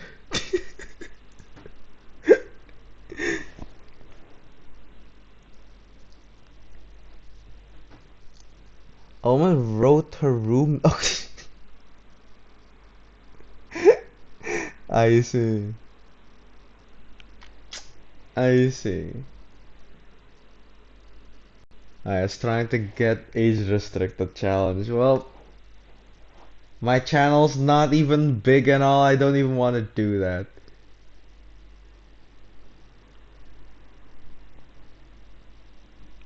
I don't have enough of a safe net at all. The real life kill room. That looks scary as fuck. So today's the second, right? On the 6th, I'll be having college for one day, and then I'll probably go home again, and then I start college at like the 12th. After that, my stream schedule would be giga fucked. Mm, I'll look more into when I'll be home and all that, but I think I'll be streaming at, let me actually check. I know there's like a huge cut compared to my normal schedule, which is what makes me feel bad, honestly, about this whole thing. But yeah, I think I'll have to change my stream schedule to Friday and Saturdays. I hope I'll be able to make Fridays. I feel like I'll be tired by then, but I'll still try to make it because that's like the actual day where I go home and not like living in a place with my friend, and I don't want like disturb him too much. It's not a big room. I'm living in like a 3 x 3 meter room with a friend of mine. So yeah, that's why I won't be able to stream like that. That's some lyrics, isn't it? Yep, I can tell, I think. Mm.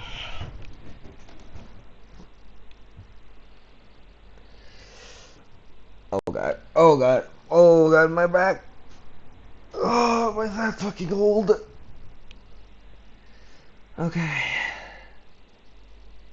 You know what to watch.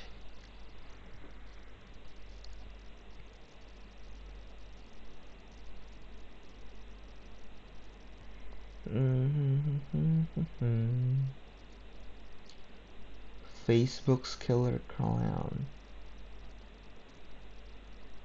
I hate these people. I fucking hate these people. Why do they do that?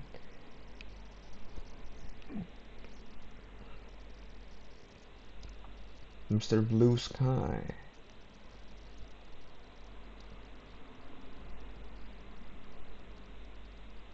Yo, what is this? This sounds insane. Still clinging to consciousness, a woman drags herself out of her office and collapses onto the street, crying for help. A Oh, it's on Japan? Okay. police officer arrives on scene. What he finds lying on the floor of the bank are 12 bodies. This had been his third attempt in the last 3 months, and he finally succeeded. He was equipped with no weapons, just one business card and a handful of pills. What followed was the deadliest bank heist in history, led by one evil mastermind.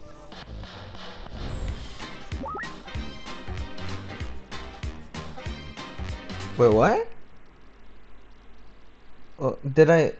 Okay, I think I'm. Oh! Yeah, I didn't see that. I actually didn't see that. On my phone, the link doesn't light up. Sorry. My bad. The link just didn't light up in my phone. Sorry about that.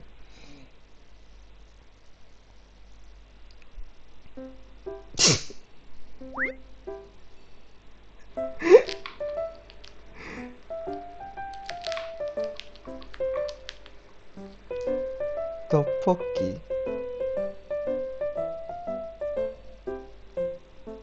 He's so big. Okay, yeah. They look cute. They look cute, right?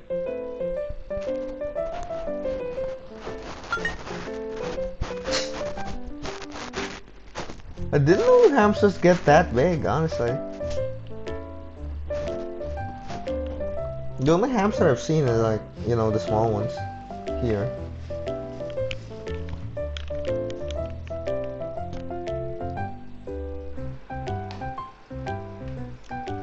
Are they just in the fucking jar?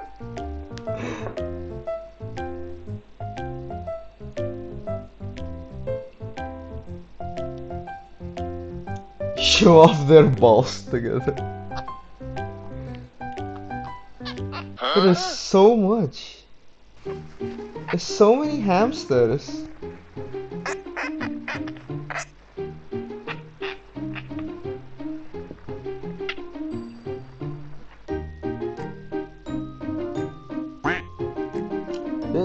Do hamsters kill other hamsters? Is that a thing?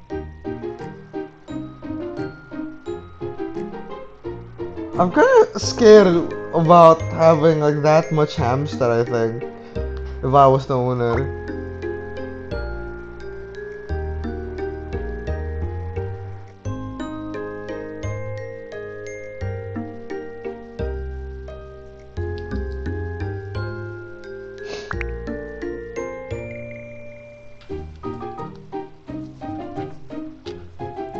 So how do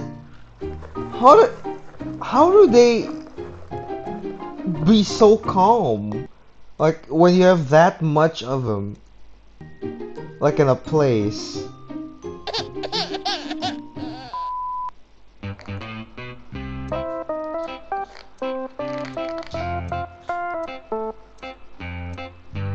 They aren't housed together. Oh, so just for the shot. Okay.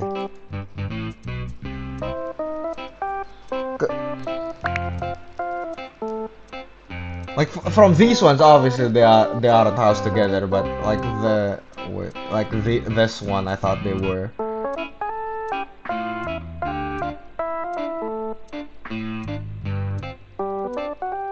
How much fucking housing do you need for all of these things? Jeez. Continue the bloodline.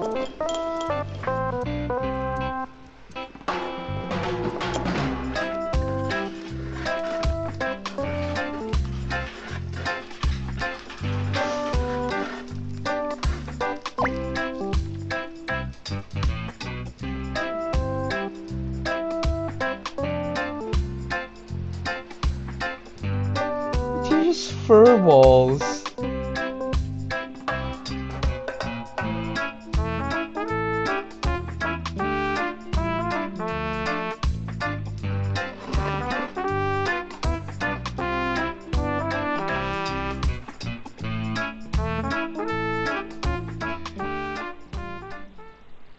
Mustard is like cucumber. Well, that's interesting.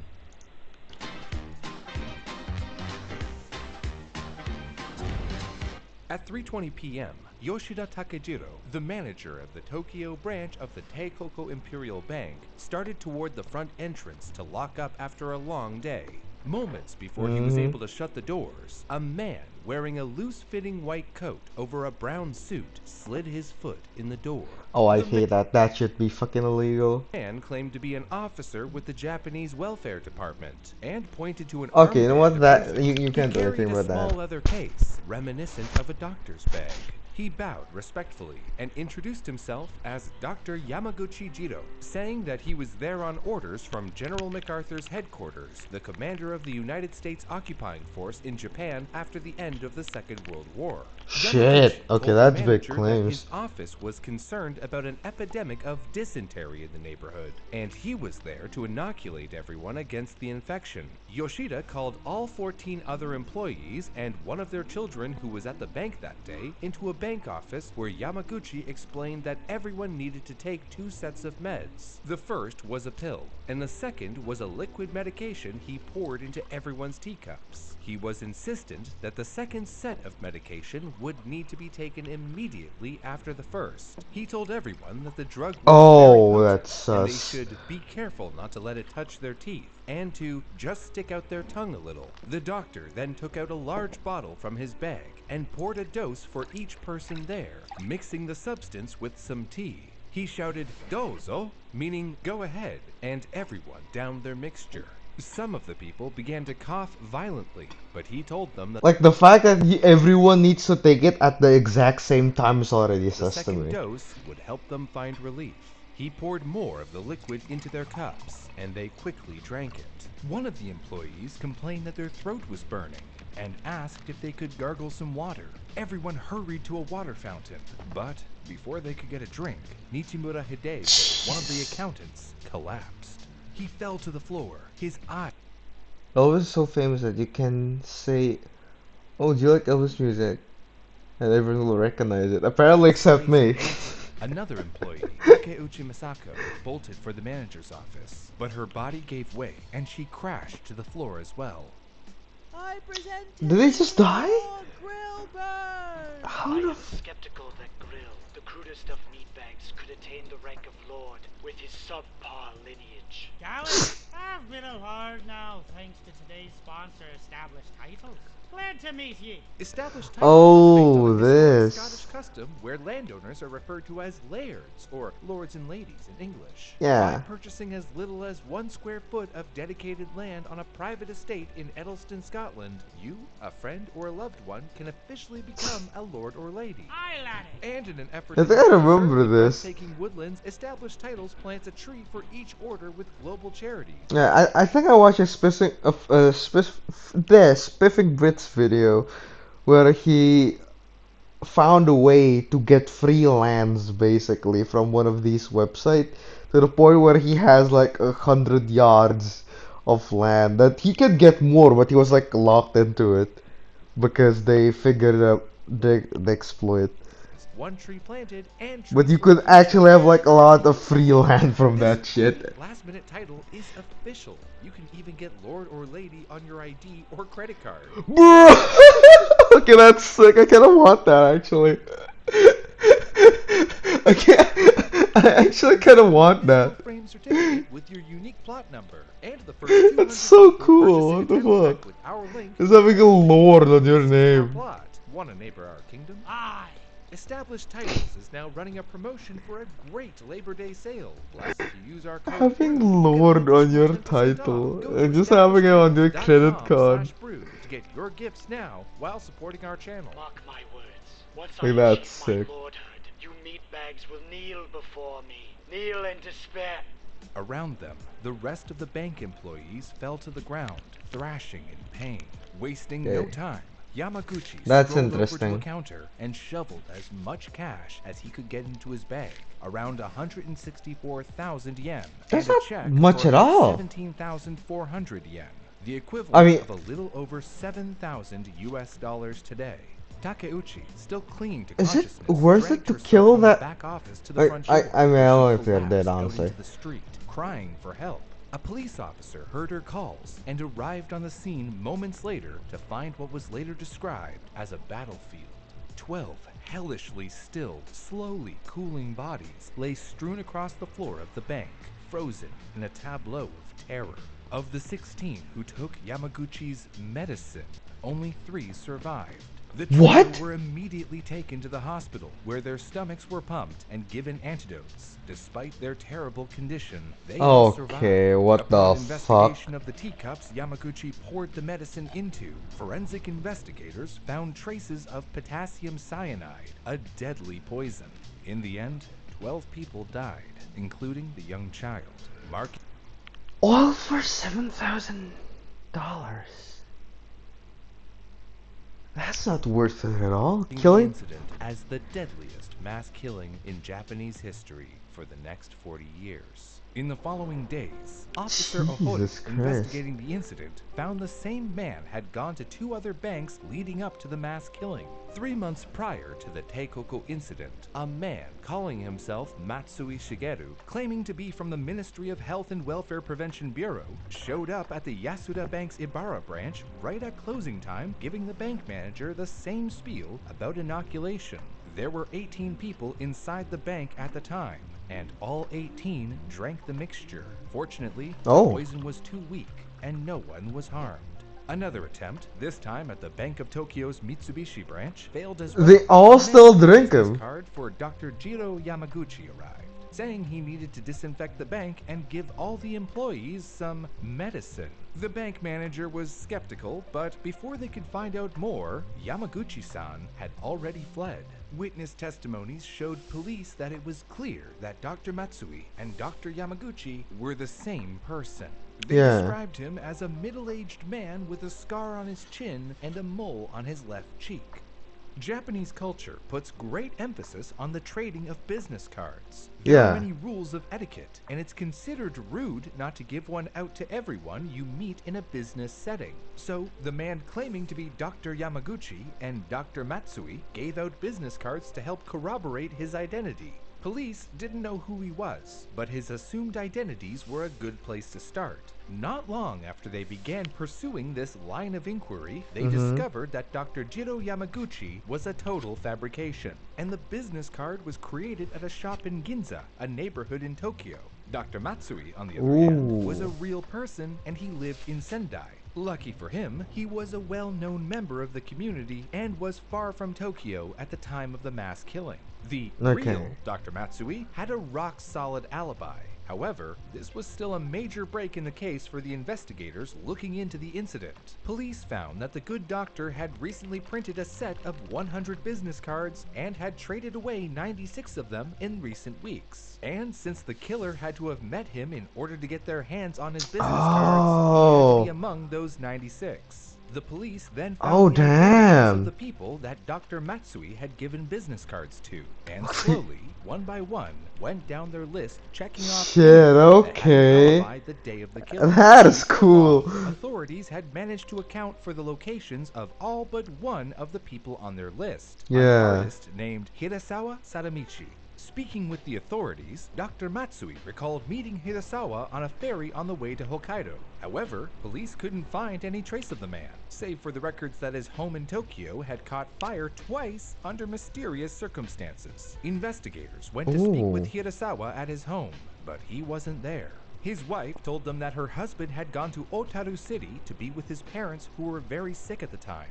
However, when police tracked down Hirasawa in Otaru City, they were surprised to find his parents in a perfect bill of health. Asking Hirasawa what he was doing the day of the killing, he told them that he was traveling to the Mitsubishi exhibition to meet with President Oshima of the Oshima Land Company to sell him a painting. Officers asked Hirasawa about his meeting with Dr. Matsui, to which he replied, "Of course I remember Dr. Matsui. We exchanged cards while on the ferry to Hokkaido." At this time, officers also noted that Yep. Hirasawa had a mole on his left Yep. cheek and a scar under his chin. You got your They man. asked him if they could give him Dr. Matsui's card, but Hirasawa told them that he'd been robbed by a pickpocketer not long after he met the doctor, and no longer had the card. A check had been stolen from the bank the day of the killing, and had been cashed the day following. Investigators watching Hirasawa's home posed as various workers, including delivery drivers, repairmen, and bill collectors, in order to get a sample of the artist's handwriting. Comparing the handwriting between Hirasawa's clandestine shit. signature and the signature on the check, a handwriting expert determined that they were written with the same hand. Not only that, but the police Okay. also found that Okay, that's Hirasawa cool. gave his wife 80,000 yen shortly after the killing, and his bank account showed a deposit of 44,500 yen, despite the fact that only days earlier, Hirasawa and his wife were asking friends for loans. When police questioned him about the money, he told them that it came to him from the sales of paintings and gifts from wealthy patrons. However, when police asked around to see who Hirasawa had sold paintings to, they found that he had only sold enough to make about 100,000 yen. Where did the rest of the money come from? By August, Inspector Ohori had had enough. With the missing business card, the mysterious deposit, you got your and the lack man. of a solid alibi, he arrested Hirasawa and began the prosecution process. Police raided the artist's home that and scumbag found got a what he brown deserved. suit and a leather bag similar to the one the killer had on his person. Moreover, two of the survivors identified Hirasawa as the murderer, but witnesses of other incidents could not confirm. Police grilled Hirasawa, who was unable to explain the contradictions in his story. Eventually, he capitulated and admitted his guilt. "You are right, I am the man," he said. The people inside That the is Keikoku bank insane, were though. given potassium cyanide. But what is it exactly? Cyanide is a naturally occurring chemical that can be found in many plants, including cassava, lima beans, almonds, and the pits of some fruits, like apricots, apples, and peaches. It's a common poison that's been used in warfare and, well, regular I old didn't know murder it was for at thousands that of years. much. Cyanide I can know exist that it in a was gaseous on form apple as pits, though. hydrogen cyanide and cyanide chloride, or in a crystallized form as sodium cyanide and potassium cyanide. Regardless of the form, if you come into contact with it, you're gonna have a bad time.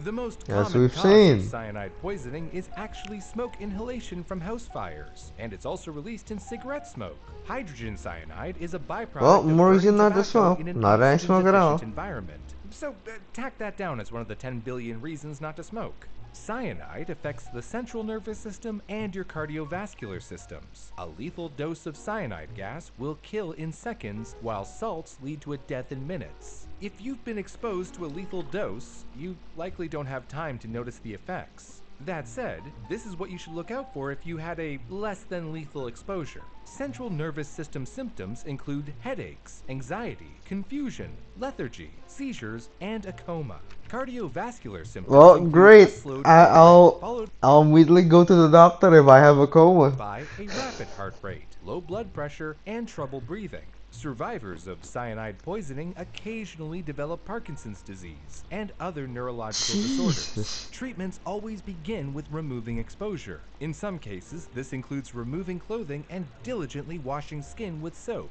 If it's been ingested, then activated charcoal may be used, which binds to many drugs and toxins. Cyanide kills by Oh. preventing cells from using oxygen. It does this by going into your mitochondria, the powerhouse of the cell as we're legally required to call it, and binds to yeah. a portion of a molecule course. called cytochrome oxidase. The next step for medical staff is to prevent or reverse this process. First is the use of a cyanide antidote kit, which uses a 3-component process Oh. of amyl nitrate, sodium nitrate, and sodium thiosulfate to pull cyanide away from your cells by giving it a more attractive binder. The second method uses hydroxycobalamin, a manufactured version of vitamin B12 that also contains cobalt, which, like Oh, our there's first a- method, so provides much a stronger science on bind it for that I will cyanide, get turning fun- it into get cyanocobalamin, fully. which the body can then pass out via urine. Shortly after Hirasawa confessed, he recanted his confession and claimed a defense of partial insanity. But this wasn't enough to keep Japanese courts from sentencing him to death by hanging.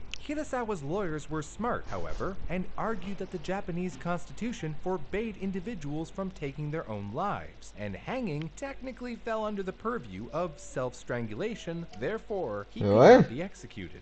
Hirasawa spent the remaining 32 years of his life as a death row inmate, writing an autobiography titled My Will, The Teikoko Bank Case, and continued to produce art. In 1981, his lawyers argued for his release, saying I that the death I didn't.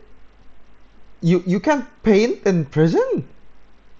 penalty had a 30-year Well, I statute guess of the Japanese limitations, prison but the system courts is refuted the argument, saying that the statute it's only kinda applied to on him. situations where death row inmates had escaped, evading capture for 30 years. Hirasawa died on May 10, 1987, at the age of 95 of pneumonia in a prison hospital. This He didn't lived a stop long his life, supporters from goddamn. trying to clear his name. By 2003, they'd made 19 separate appeals for retrial to the Tokyo High Court, and they were all denied.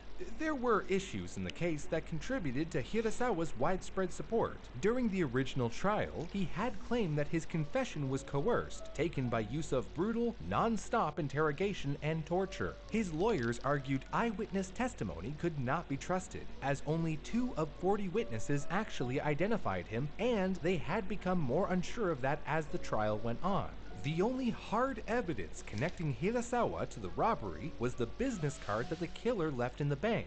But police didn't bother following up on his claim of pickpocketing. Not only that, Hirasawa's 2 sons-in-law told police that he was playing cards with them at the time of the massacre, though Oh. this alibi was thrown out. However, his daughter also claimed that he was unable to see his son-in-law and instead visited her home, staying there until 3:30. But this testimony was ultimately thrown out as well. It has also been alleged by his supporters that the money deposited into Hirasawa's Okay. bank account and the money he gave to his wife was obtained through the sale of explicit paintings, which he wouldn't have admitted to the police. Another theory claims that since Japanese judges were unwilling to commit to Hirasawa's death penalty, they instead chose to move him from a Tokyo prison to an unheated detention house in Miyagi, where, supporters claim, the judges hoped he would die of natural causes. One judge said of the decision, if their hearts were in it, they could have read the record and signed the death warrant long ago. But they were afraid, and I would be too. Cases like these often come attached with conspiracy theories, and the Yeah. Teikoko Bank case is no exception. Many claim a link between Hirasawa and a clandestine Imperial Japanese chemical and biological warfare group, Unit 731, covered up by the United States in exchange for research conducted in internment camps in Manchuria during the war. Takehiko, Hirasawa's adopted son, claimed that the police found Okay, that I'm the no case longer used sure in the that he is the robbery was guy. complex beyond the ability for his father to produce, and that the 2-step process was the signature of Unit 731. U.S. journalist William Triplett, in his book Flowering of the Bamboo, claims to have found hard evidence to corroborate the connection between the killing and this military R&D group. A memo from General MacArthur's office that police were pursuing leads concerning personnel who attended or were employed during the war years on a secret Army chemical laboratory, though nothing has been confirmed. Supporters argue that money to the sum of 180,000 yen was left behind at the bank, which wouldn't make sense if the Wait, intent what? was robbery. They argue that the excess money proves that it could not be Hirasawa, who was strapped for cash. Yeah. To this day, Hirasawa's name still remains tethered to this horrible crime. Whether he did it beyond a shadow of a doubt, or if there are possible culprits, is beyond our ability Okay, to yeah, confirm no. now. The judges I was clearly happy that he weren't that he willing got convicted thinking that he was the guy, but now I'm not sure. to I- make that final decision about capital punishment, and much of the ethical and philosophical discourse surrounding the death Oh penalty hinges on no, whether or did not a we did can a execute poor people guy knowing get that fucking we and the justice systems we've built make mistakes sometimes. Is it moral to put someone to death when there is even the slightest possibility they could be innocent? Can we build a justice system that never punishes the wrong person, even if we Okay, this is a little more sus now. That because the fucking cards can clearly be faked, right? You can clearly fake the card, especially if you, let's say, you know the doctor exists. You can just make a card yourself. You don't need the doctor's approval and all that. You can just, do it. You can like photocopy it or some bullshit maybe. I don't fucking know, but yeah, the evidence is not that that strongly. The thing that got me was this though. Where is it? It's basically the part where apparently 40 people were interviewed and only 2 said that this was him. Only fucking 2? Seriously? Only 2? Well, let's hope he was the guy so I can live my life guilt-free from thinking that he was actually the guy. Goddamn, that was an interesting case. To think that someone did the killing just for 17,000 though. But I guess the fucking check, right? So I guess it was him because the check sign is similar, is the same. You know what? Yeah, I'm convinced that it was him again. Yeah. His lawyers were good enough to put arguments that swayed me, but I know better now. I know better now. What the fuck is a toilet cake? What the fuck is a toilet cake? One of these toilets is a cake. Did you see Oh. the toilet cake that I made in Mr. Beast's Willy Wonka Chocolate that. Factory video? That is the first time that anyone has ever sat on one of my cakes. I loved it. And a lot of you noticed my signature green buttercream spewing out of the toilet cake when he sat down. And that's how you knew I made the cake. That makes me so happy. That toilet cake isn't the first Mr. Beast themed cake I've ever made. I also Oh, made this God. cake of him buried in brown sugar sand to help raise money for Team C's. I had a great time making this one because I decided to use his thumbnail images Yo, as a what the reference. fuck? So his mouth is wide open and his eyes are wide open. The It's a tongue very part, dramatic though. expression. Very fun to sculpt. I had a little trouble cutting this one. It just kind of fell over. One of these toilets is a cake. Did you see the toilet Okay, cake that I that's made cool. in Mr. Beast? That's actually cool. I mean, I already know that she's good at sculpting, but goddamn.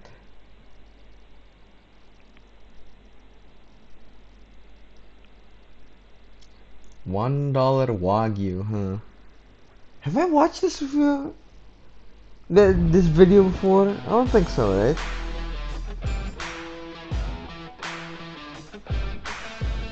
This Fuck me. Oh god, turn it. is a Wagyu steak. To be more specific, it's called a Japanese Wagyu A5 Wagyu. It is the best piece of meat in the world.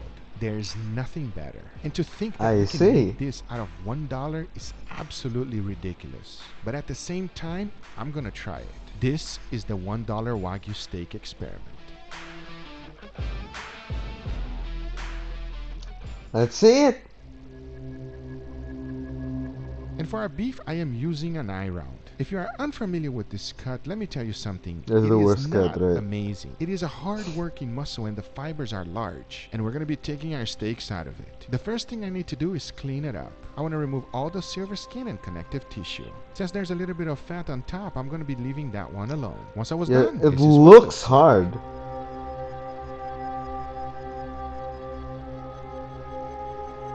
My thinking is to cut the steak right in the middle. I think that will give us the best part of this cut. When cutting it, I aimed it for 1.5 inches thick. And here you can clearly see the size of the fiber. It is much larger than any other cut like a ribeye or a tenderloin. It's also Yeah. lacking a good amount of fat. And my goal is to take this steak that is basically nothing and bring it up to There's an almost amazing no steak. fat at And to all. have a true comparison, I'm going to be putting it against this beautiful Australian Wagyu Marbling Score 7 ribeye.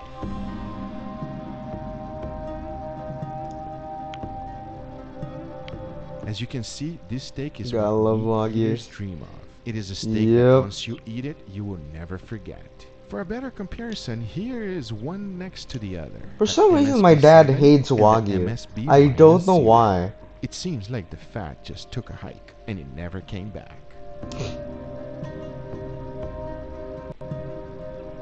This is Japanese Wagyu A5 fat. This fat is Just not the like fat? any other, and it starts melting with the touch of your hand. If I have to compare with anything, I would say Yo, it's what like the fuck? butter. It just melts at room temperature. In order for it to Huh. go through the injector, all I had to do is mist it up fine. It is not easy to cut. As I'm handling it, it just starts melting on my hand. But Yeah. after grinding it all up, all there's left to do is put it in my injector and it's ready to be injected.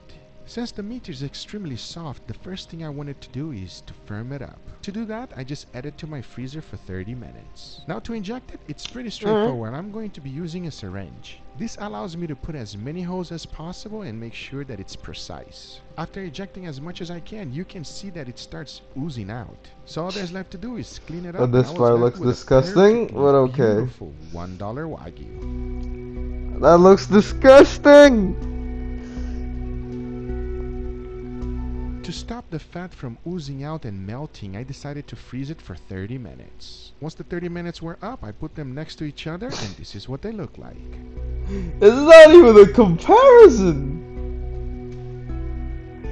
It looks so... it looks disgusting! Now there's left to do is to season them, and I used salt, freshly ground black pepper, and garlic powder. But now that I have these beautiful steaks ready, my goal is to first sear them to make sure that none of the fat escapes from the $1 Wagyu. Once they have been Alright. seared, I'll be cooking them in indirect heat until they reach an internal temperature of 135 degrees Fahrenheit. But now I say Okay. it is enough talking, and it is time to make some amazing steaks. Yeah, I Let's still do it. think it's no comparison by the looks of it.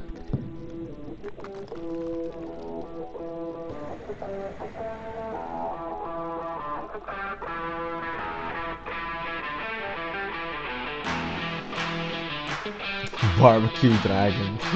That's a good brand name.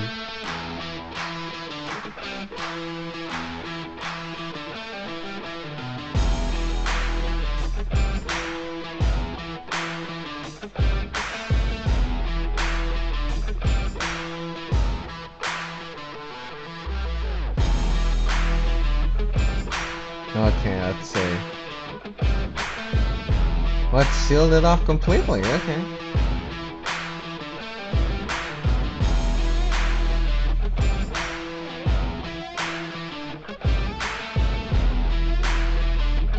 I thought that he'd be pitting it against the actual Wagyu. Because that'll be like no comparison, I guess.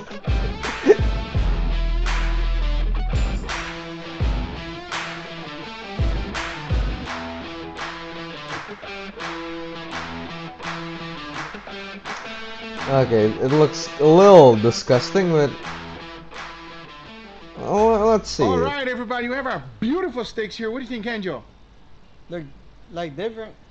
They look different? Yeah, they're very. One is thicker than the other, obviously. Yeah. I want you to try it first, and you tell me how you like it.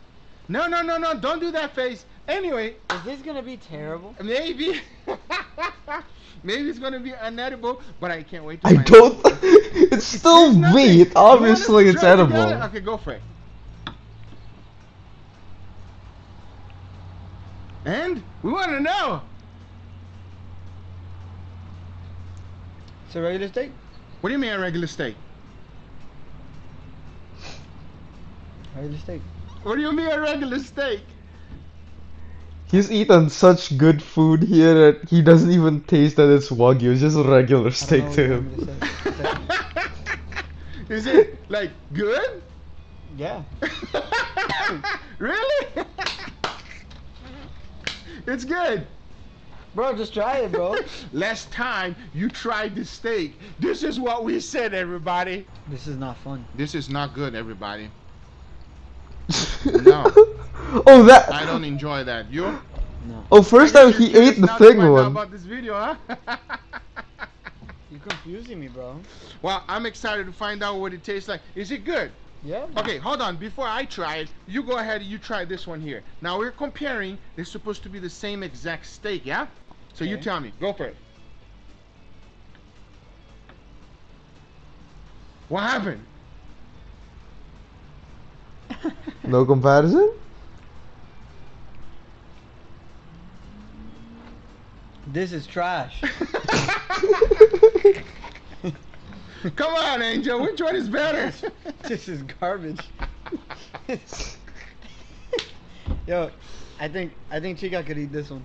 Chica is my dog, by the way. Bruh. So, wait, where are you going? You don't want any more of this now? I'm okay, thank you. You said it was a regular steak, though. But this is Wagyu. Yes, that is Wagyu. Isn't this Wagyu, too? No. No? Is it different? Mm, You know what this is? This not is Wagyu. not Wagyu. That's correct. This is an eye round. Okay. An eye round. Did it taste like an eye round?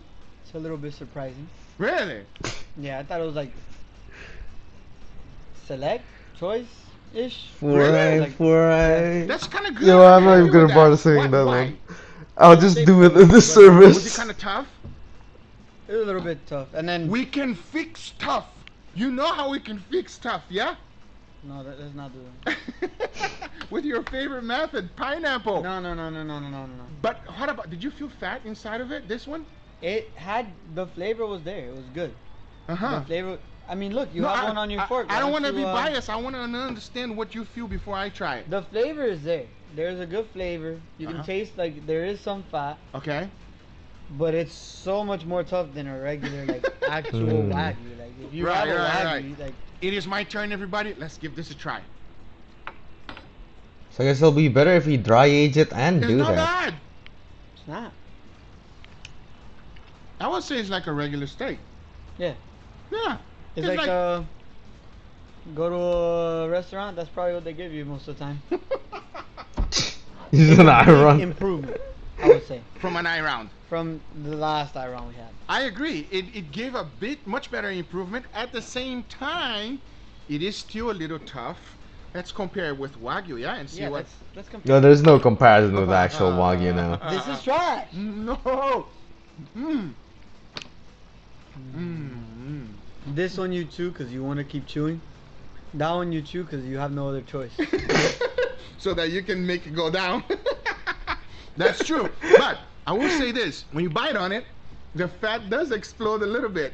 When you bite on it, because there is some juiciness and fat. When eye round, there is no Yeah, juiciness no. and no fat whatsoever. Yeah, this one was juicy. Yes, it was juicy. It was juicy. You know why?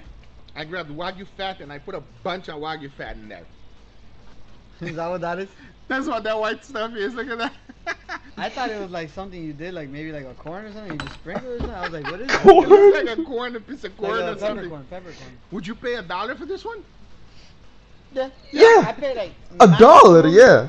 like $5. Hey, from $1 to $5. I think That's a maximum huge $5. value All improvement. right, so the deal is, it is not a Wagyu. Was it easy? No, No. it was not easy. I must be honest. It was difficult to make sure I put every single hole in there. And sometimes with your injector, when you're injecting, the injector gets stuck. You know what I mean? Ah. So it's Yeah, like, it's 'cause a the pain fact on the sometimes butt. It's clumpy. Yeah, it's a pain on the butt to do it, and it's not something that is easy to do. It took forever to do it. Let's say you were selling this steak. Yeah. I think you go to jail if you sell the steak, Angel. You No. cannot sell this one. Let's say you were selling this steak. Okay. Is it worth the work? Only if you charge maybe like $30 or $40 for that. I'm then I not paying think $30 for that. I'm not steak. paying it. I'll maybe You can't even get me to pay like $20. $5.99 for that. Or- Maybe a no row. You know what a no row is? No like choice. No choice. Prime, nothing like No this. select, like USDA say, you know what, this one is a no-go. Maybe an improved no row, everybody. They just got this out the foot or something like the foot of the Yes. cow. Alright, It this is is not good. amazing, but at the same time, Cow heel. it's something okay. It was a fun experiment. I hope you guys But the enjoyed fact this that now I video. know If it you do actually enjoy tastes this- quite similar to like a regular steak is interesting. Well, I hope new meat innovations come by so I can eat good steak for cheap more. So that I can eat it more often. What is this? I scammed scammers with this hyper-realistic cake. Or scammed scammers? What do A you couple mean? weeks ago, Kit Boga, who is one of my favorite Twitch streamers, asked me to join him on the live stream. Of course I was down. So we called up some scammers Oh. and pretended to be potential to waste the scammers' time. That way they aren't out there scamming real victims out of money. At first I was nervous, but I got comfortable pretty quickly and had so much fun. Google Play cards are one of the ways that these scammers take money from Yeah. people. So after hours of conversation, the scammer wanted to she's see a making picture of the Google Play veins. card that we had just purchased from the store. And that's when we Oh. showed him this hyper-realistic Oh. cake I made just for him. It was priceless. Okay, that's good. A couple That's weeks good, ago, me and probably. Boga, who is one of my favorite Twitch streamers, Yeah, that sounds like a fun video. God damn. Wait, did I like it already? I want to like it. I want to like it. I want to support good content. God, it's such a good content, the idea.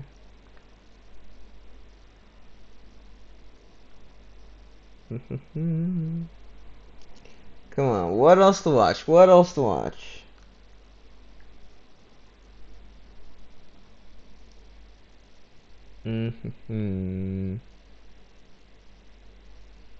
Wait, what is the worst trend on TikTok even? I heard that this guy is a sea roach. What?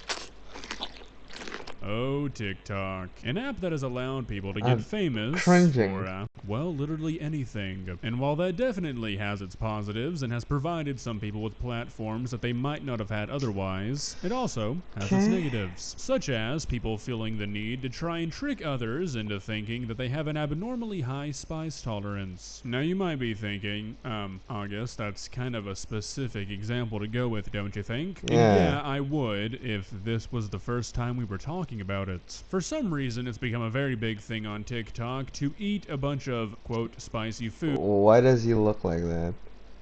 Why is he looking at the camera like that? food and act like it doesn't have any effect on you. Why? Well, I literally have no idea whatsoever, but maybe we can ask Jumbo Spice, one of the biggest names in the, I guess, spice Wait, community. how much Jumbo fucking Spice. 8 million followers? One of the biggest God names damn. in the, I guess, spice When I see community. things like this, I just feel bad, you know? I just I feel don't really know what to bad. call these guys, but Jumbo Spice is well known for eating very spicy foods and not having any sort of reaction. Or is he? That probably makes no sense right now, but it's going to make sense in a few minutes, I promise. Just bear with me. Let's That begin. looks disgusting. Let's test my spice limit. Big spicy long pickle. 2x spicy border sauce. Spicy flakes. Mm, Tahine. it's Red gotta be turkey powder. spicy. Red turkeys. Alright, so as I'm starting to watch these back to talk about them, I'm now realizing just how quiet they are, and it's kind of making me uneasy. But Yeah. I've gotta ask, why is it always Takis? We saw the Taki powder and the Takis Taki's in the not last even video that we watched spicy, like this. right? I mean, it's been a solid minute since I've had Takis. Did they, like, introduce a new recipe or something? Because when I was eating them in middle school, they were definitely not considered challenging to eat. Yeah. Frozen tahine. What? Wait, what the fuck is that?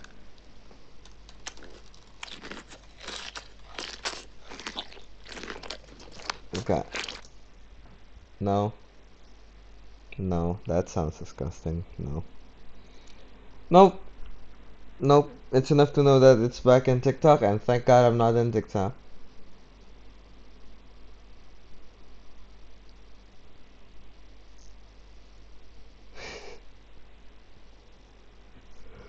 What to watch? Oh, my back. Ah, okay. Oh, I've heard these. I've seen these. They just dropped the hamster from such a height. I hate that video. Hate that video.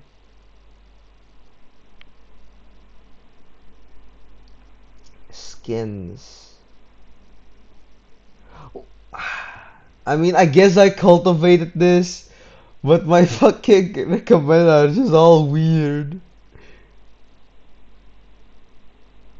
I dry aged the wagyu of the swamp. I guess that's crocodile meat, right?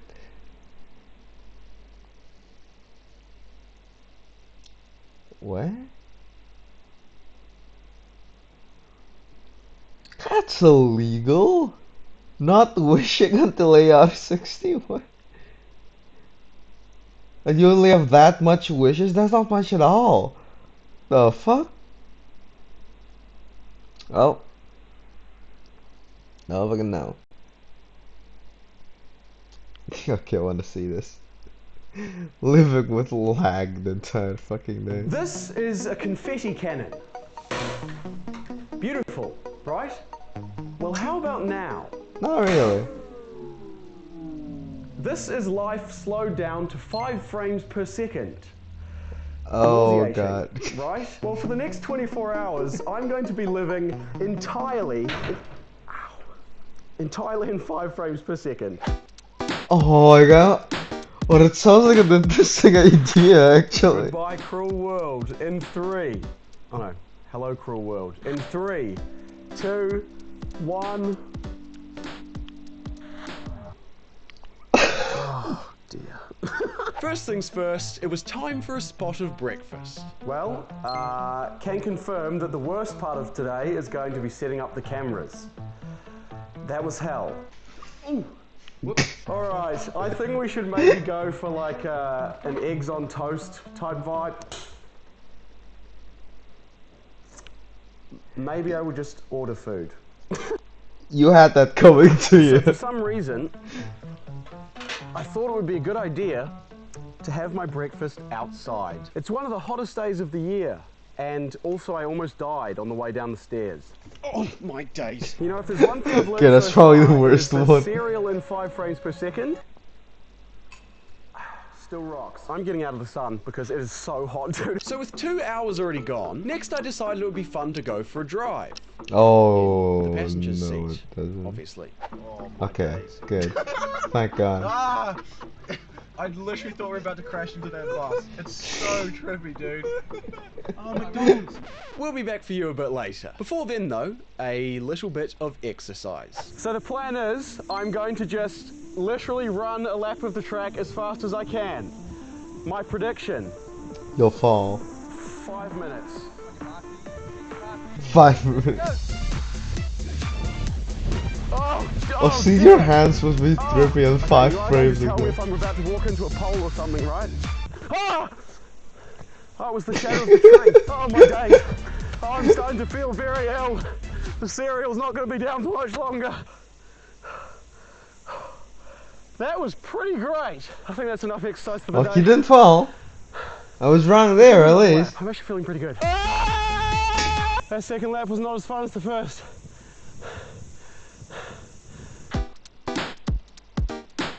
What if you hey, live in McDonald's. 5 frames I told you we'd be and back. Hi there. Can we 144p? please have 4 bottles of water and 2 Big Macs? 3 Big Macs? Yeah, sure, 3.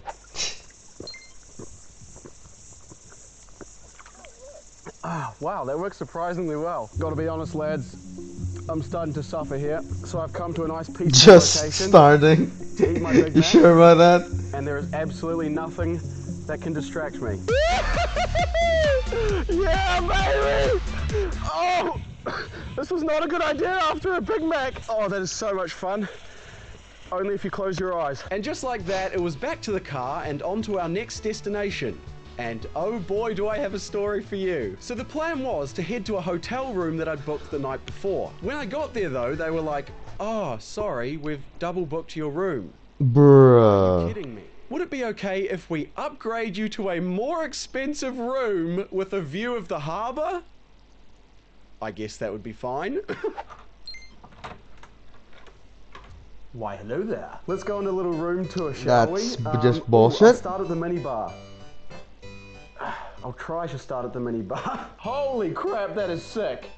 Wow, can you guys even see that? I'm not sure. Okay, that's just a lot of Thank you things. very much, sir. Yes, so we have our bed. We have our living area. Look at that view, dude. Making our way over to the bathroom. It's so Looks beautiful. nice. See that? Reference to myself being beautiful. I mean, I'm very lucky that they gave me a room this cool, but couldn't they have given it to me on a day where I could actually see it properly? And with that, it was straight to test out the shower, which was so great I decided to test out the bath. Then I realized that they had a gym, so I had to have another shower after that. Then I tested out the complimentary robe and bed at the same time. Then I found a cookie at the minibar. Then I wondered why the couch was wearing a belt. And I also tried watching a movie. I might as well be staring at a blank wall. That is I kinky? can't see anything.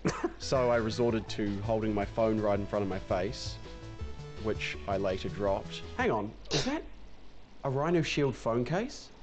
From the Oh sponsor? god, okay, that's enough. That is enough.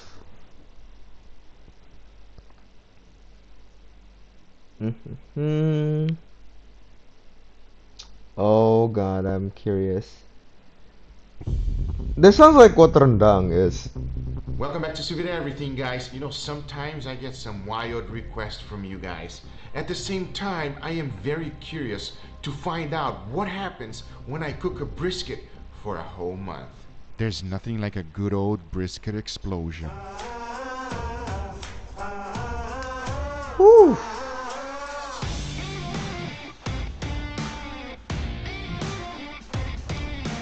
That looks good. Still After looks smoking good. so many briskets and cooking them sous vide, today is the day we're gonna find out what happens when you cook one for a whole month. Like I said, you guys asked for it, and I'm going to deliver. It's gotta So let's be do it. killing your electricity bills though. Or gas bill, either or.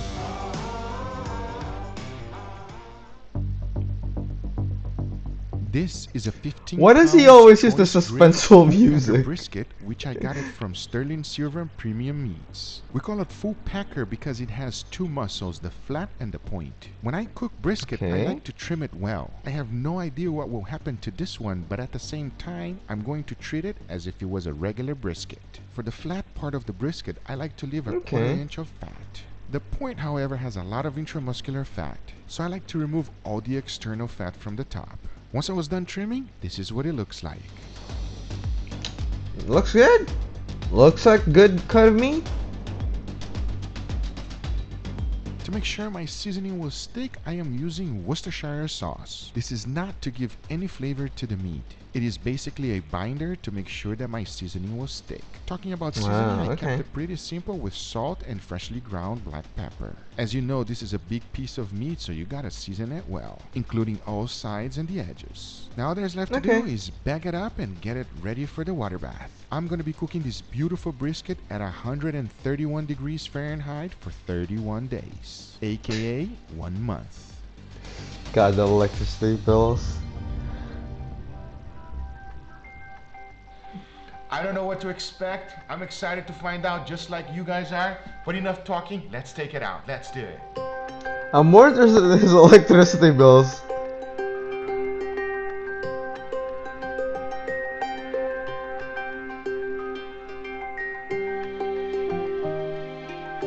There's so much juice. God damn, there's so much juice.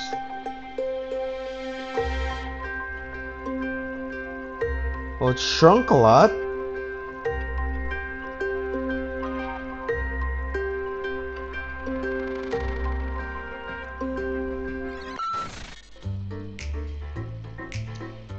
Does it smell bad? Normally, you see me sitting down right here next to the food and saying, wow, that smells fantastic. But, God, I'm gonna do it like we always done it, but I must use some type of protection.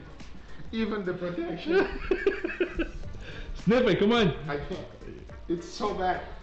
It's, It smells terrible, guys. There's no smell beautiful today. it is, okay, let me try to explain and I'll try to be close to it so that you can actually get the I microphone. think it's the next to Worcestershire me, sauce. Mama. Let me extend my arm. Mama is like this and he's not even coming forward.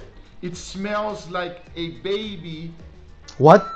inside of your car and it was left over for days on the sun. I blame the Guys, Worcestershire sauce. It is horrible smell and I am 100%, not even a doubt, sure that it's bad. Oh, it's bad. It is bad, bad, bad. Now the question comes, Let's just discard it, or let's go ahead and put it in the smoker, see what happens, slice it up, at least for us to see what it is. I'm sure if I... Hold on, let me take a deep breath. I'm sure if I don't do that, you guys will be very upset with me. I mean, think yeah. I'm gonna run the experiment, at least slice it, Mama, and see what happens. Gotta run your other Sorry, way. I ran out of breath. Wow, it is absolutely horrific. And This is the first time I see him like this. Obviously, I don't have to tell you not to do this. Do not Yeah. do this in any possible way. But I know it doesn't look that good right now, but watch this.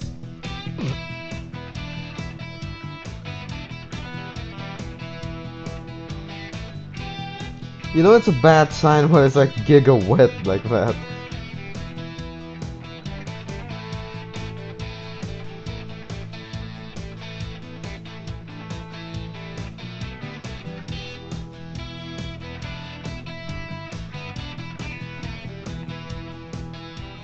There we have it, everybody. You know, it's very true what they say. Looks can be deceiving, right, Mama? Oh, yeah. I want to stress one more time, this is a terrible idea. Do not try this at home. This is bad, all right? Okay. This meat is unedible. Who knows what there is inside? With that being said, I must say that it looks phenomenal. It looks beautiful. It looks good. But you know, it's funny because what it smells like is like, you know when you go to the gym and you pump some iron and you work out like there's no tomorrow, and you're sweating and you work out for like 8 hours non-stop, Fucking right? hours. And then you go like, ugh, and then you want to go and take a shower but you don't have time to. You go and spray yourself all over with deodorant and stuff like that. I know our viewers are more sophisticated. They don't do that. I'm just saying. But they know somebody that does. It's possible, right? I'm just saying. And then that's what it smells like, all right? Because the smoke is masking the terrible smell that is inside of this. So when you throw it in the smoker, you're just throwing. I just want to say, I never fucking stopped to appreciate his knife collection. God damn. Look. Some axe on top of it. That's right. That's good. My smoker is the axe, everybody. With that being said, it is absolutely not safe to eat. At the same time, we've been all this way. I want to know what the texture will look like, right, Mama? I would still taste it. We're gonna do it all the way. We're gonna know. I want to find I mean, out like, what that's the the point, texture is right? like and what it will be like, even though we might not eat. You want to eat it?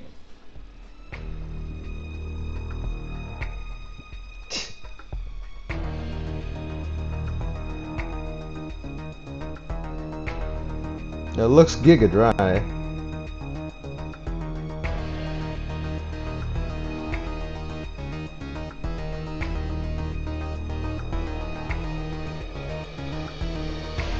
Oh, the edge of the skin thing is like just falling off. What the fuck is just falling apart?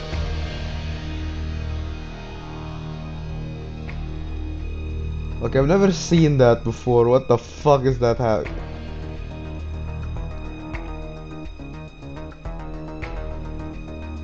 Yeah, that part looks bad.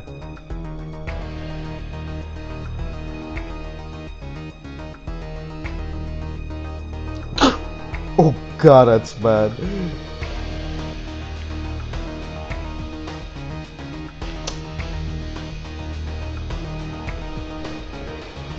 Okay, I'm no longer sure if it's safe to eat now.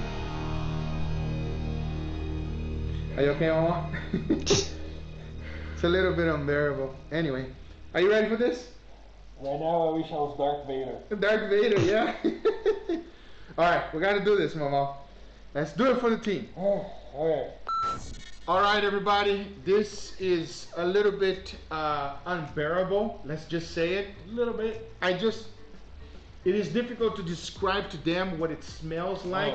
But at the same time, what do you think happened? I like it think for has his something to do with sacrifice. Fat. The fat. Yeah. Just by standing at that temperature and just cooking it for so long, basically the fat started to rot. I don't think it's the probably Worcestershire right. I sauce know that you guys started know this 10 process. times more than we do, and I'm pretty sure the very first comment after a little while on this video, it will be exactly what it is, because you guys are way too smart. You guys are geniuses. Geniuses, yes. Hats off to you. So something happened. It is completely unedible. I cannot stress enough again. Don't try this at home. It is a total disaster. I don't know where we can push it to until it's become good to eat. But after a certain point, obviously a month is Oh, way just common ridiculous. garlic and onion. It is absolutely, don't do it, everybody. And it was a beautiful. I see. It was, I wanted to eat it because it looks, and it still look okay. It's just obviously overcooked. But it's like, okay. Right, I'll be honest with you guys, and Google's gonna get mad at me, but when we took it out of the bag, I was like, okay, it's bad, but I'm willing to put that on my mouth to describe the taste. no, Mama, if you do that, you have kids, you have family. I will never allow that to happen. I was really there. But then after we smoked, I was like, you know what? No problem. I'm gonna do this just to describe to you guys the taste.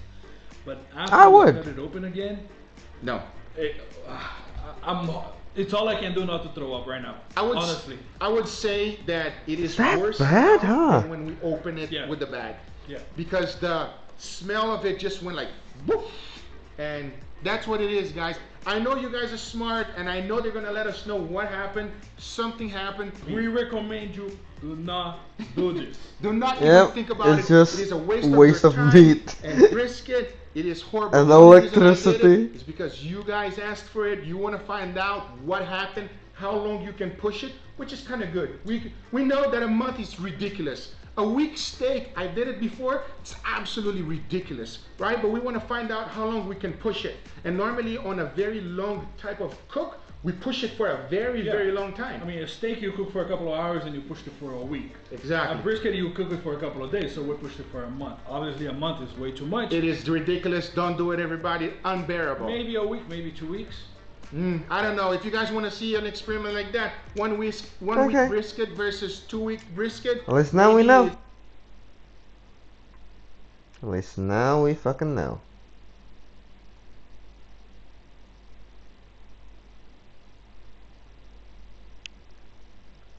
World's hottest pepper.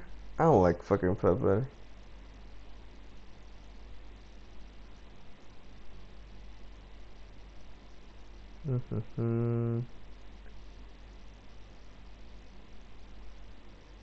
Oh god, it doesn't look good at all.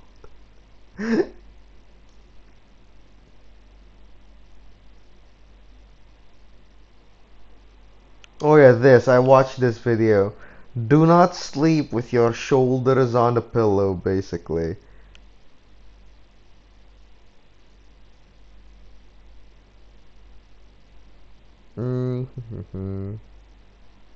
Okay, I actually want to see what happened if you do that. A portion of this video was I've sponsored thought by of this as LastPass. well somehow. Clear.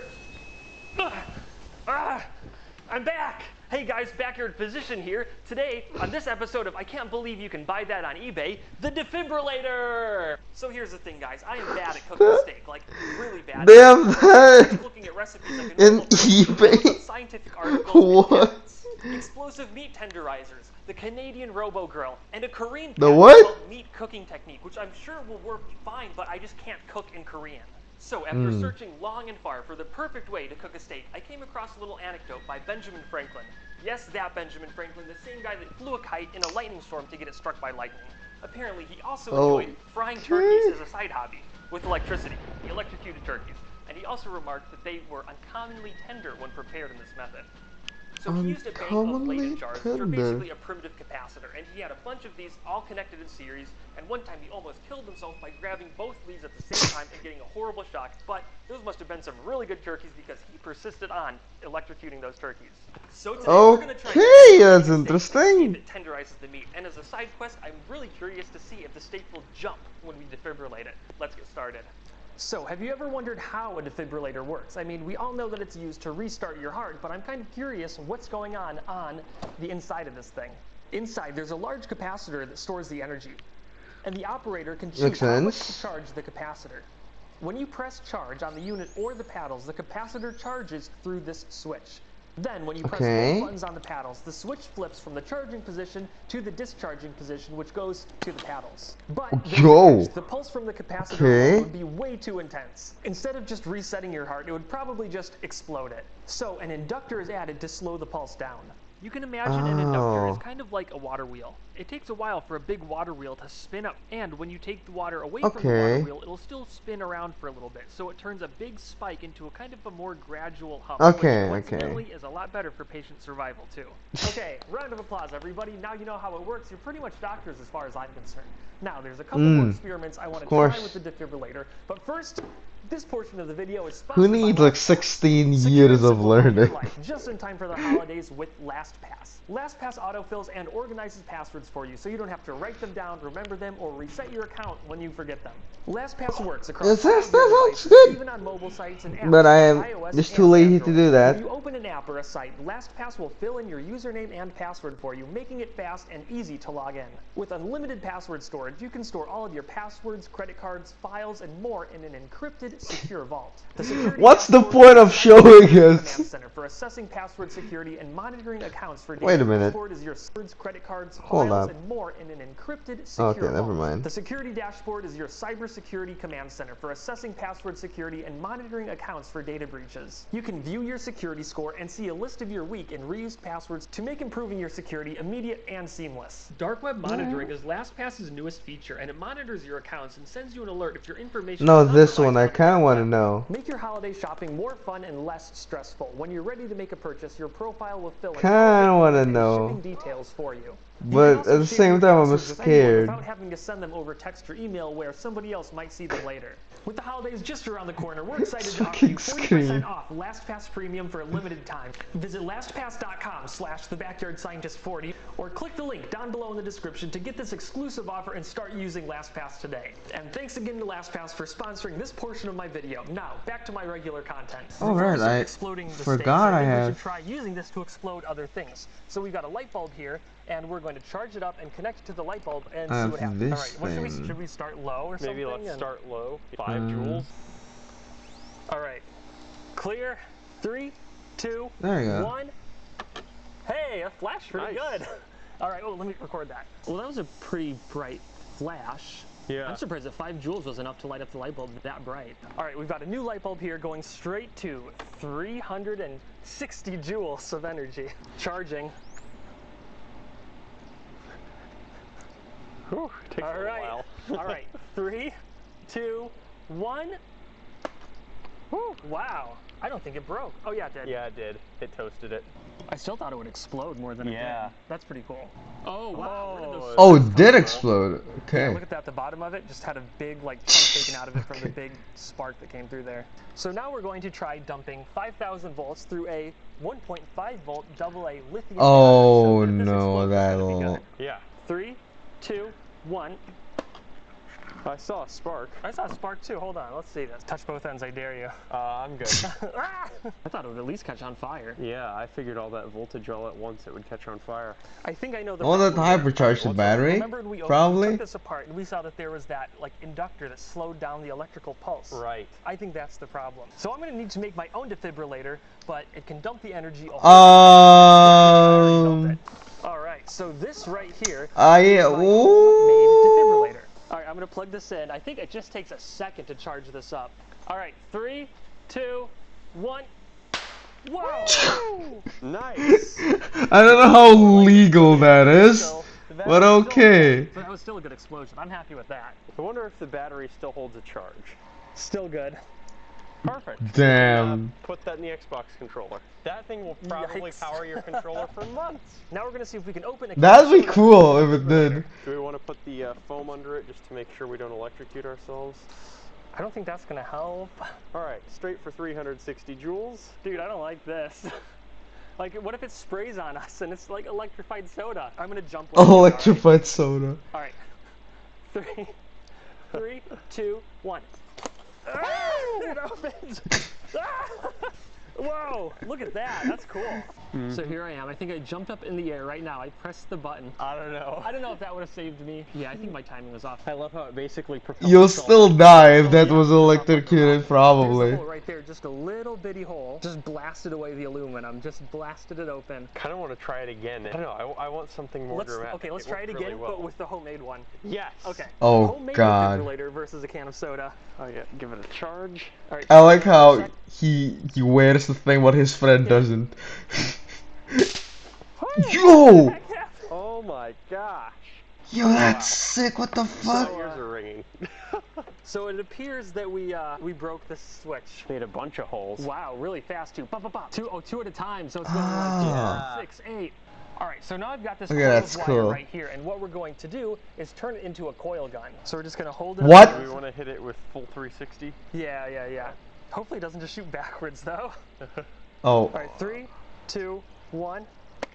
Hey, it worked a little bit. Woohoo! So it shot a little bit. Yeah. Okay, so nothing happened, thank God. I just don't think we're getting a good connection. Okay, for the next experiment, we're gonna go fishing. But to go fishing, we need some worms. So the plan is to use the defibrillator to shock the ground.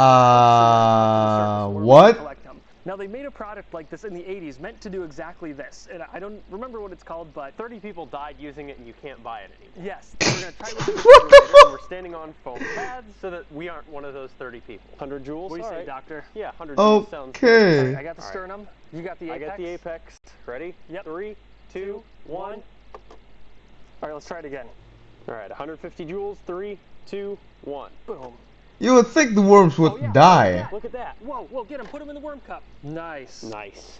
Charging 150 Oh, I got one joules. too. Another one came up. Hey. The worms don't die? Okay. All right, again. Yep. Charging. 3, 2, 1. Boom. Oh, look at Yo, there's so much. 1, 2, 3. Oh, here's one too. Oh my gosh, there are so many of them. There's so many worms. Look at all these. Shit, it's really effective. This works so good. All mine are running away. So many worms. Oh my gosh. Oh, there's some more over here. All right, so let's check this out. In about 2 minutes, we've got this many worms. Just in one little area. Jesus This brought Christ. all these worms up to the surface. Dude, that's a lot, goddamn. We've got our cup of I worms. didn't think it was Now, that effective. Let's see if we can catch anything. Spoiler alert, we didn't catch anything, but we're gonna release the rest of the worms. So now we're Yeah, it's a segue for them to fish. test. So we've got some big old steaks right here. We're going to defibrillate them and see if they taste better. Like Benjamin Franklin said back in the day, Tender turkeys. uncommonly tender turkeys. Uncommonly tender. And what I want to see right now is if it's going to jump. Like if there's any chemical energy still in the muscle that it'll twitch. I'm thinking we start out with like 100 joules for 300. Yeah, go straight. All right, we're going all the way. Maybe? Okay. Are you ready? 3, 2, 1. I don't know what I expected. I just expected it to turn all brown and all like well done. Nothing. Nothing. Not a jump. Let's try it again. Let me charge it again. All right. All right. 3, 2, 1. Oh. Did you see something? There was a big spark over Oh, on your I side. didn't see it. Let's try it again. Clear. Oh, I saw it. Nice. So just spark and nothing else. Sandra is going to cook the steak. Okay, so now Steven's going to cook the steak because we've already established I can't cook. Sandra is then going to cut up the steaks and give each of us some pieces of steaks. We're not going to know if it's the tenderized steak or the normal steak. The dogs don't care. The dogs will eat it. Primrose. Time to fire up the grill. Even though it didn't jump, maybe we can still taste a difference. Sandra randomized the Maybe. samples, so we don't know which is which. Come here. Waiter. Waiter. Sandra. Are you kidding? Come here. I'm not your waiter. Thank you, Sandra. So we tasted both of the steaks, and I thought that the toothpick steak was tougher, and Steven thought... I cannot tell the difference. Sandra, which one was which? One with the toothpick is the one you electrocuted. The one with the toothpick was the tenderized We one. picked the wrong one. So truth be told, I knew there There's was no difference I then. really just wanted to have a nice steak dinner and write it off as a business expense. Because the truth is, they were both already electrocuted before we got them. That's true. Before they even came to the store, the meat gets electrocuted to get tenderized. And this is true for probably most processed meat that you eat. Why though? It's true. Electrical stimulation increases the tenderness, firmness, color, and quality of the meat. And it improves processing time, so by the time it gets to you, it'll still be fresh. I wanted to try with fresh meat. Since I live on the coast with plenty of access to fresh fish, I went down to the fish market. That's so let's cool. see how fresh this I didn't fish know that. really is. I like it. So we've got it at 20 joules. Okay, so what we're gonna do is take these strips of tinfoil and put the fish on top because there's not enough room on top of the fish for both of the paddles. All right, do you have a good view of it? Yeah, I'm kind of scared. All right, 3, 2, 1. Yo! It's actually working. Oh man, that's actually kind of weird.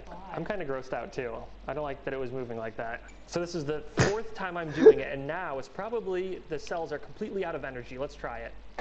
Oh, no, they're not. Yeah, but still, it didn't contract like it did before. So I Yeah, guess they the science is contract right. like Once the cells are out crazy. of energy, they'll no longer contract like that. That's why the beef was no longer moving the muscles, because it sat for so long that there was just nothing left in the cells to make them move.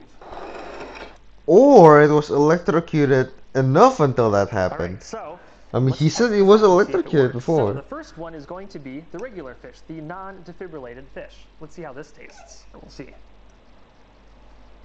It's fish.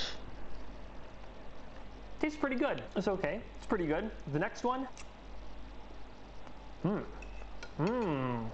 I like that. I think that there's a difference there. Okay, so I think there's a difference here. It's very slight, and I don't know if it has to do with the way I cooked it or if this just works, but there's definitely a difference, and I think that the defibrillated fish was definitely tender than the normal fish. But I still wouldn't recommend everybody going out and buying their own defibrillator. Yeah, no shit. Try this for themselves because that's just probably, it's going to end bad. And yeah, that's it. Imagine if this was like the traditional Japanese way. And when you go to a sushi shop, they just have a giant defib. Every time they want to serve up meat, they electrocute it first.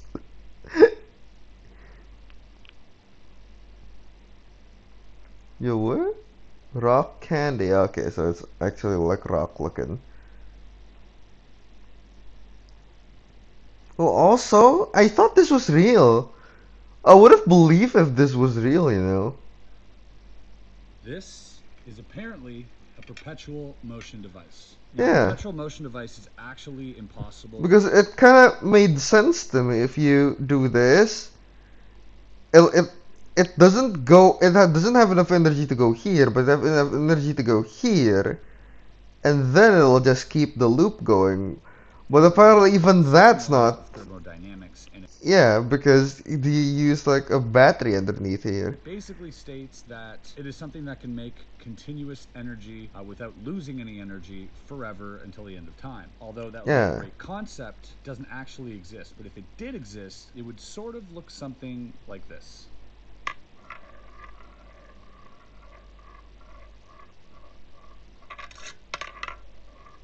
Yeah, like that.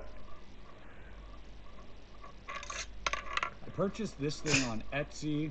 It took me a few months to arrive. I know a lot of people who've ordered some of these online. That's a cool thing, though. Just basically got ripped out of their money. You can actually add multiple beads as long as the beads don't fall at the same time.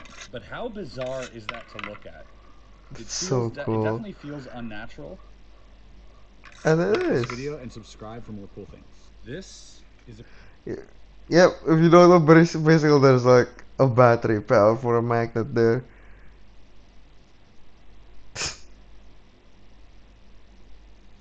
I've seen this video. It's kind of funny.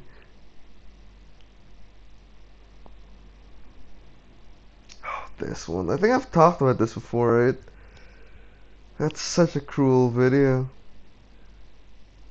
Like, sorry, not that Charlie's cruel, but this live stream is so fucking insane. They just ruin a man's entire fucking life. Like, he didn't even opt out. Oh.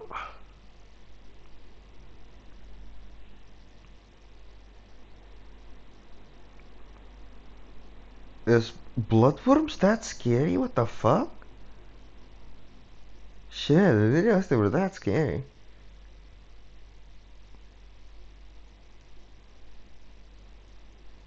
Oh, more cages stuff. Okay, what? Steel soap? Why are these dumb products making millions? He's selling air in a bottle and makes $300,000 a year, while other great products What? fail. How? In 1975, Gary Dahl sells over 1 million pet rocks in 3 months and becomes a millionaire.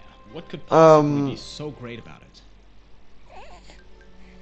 Okay. I'm gonna call you Herbert.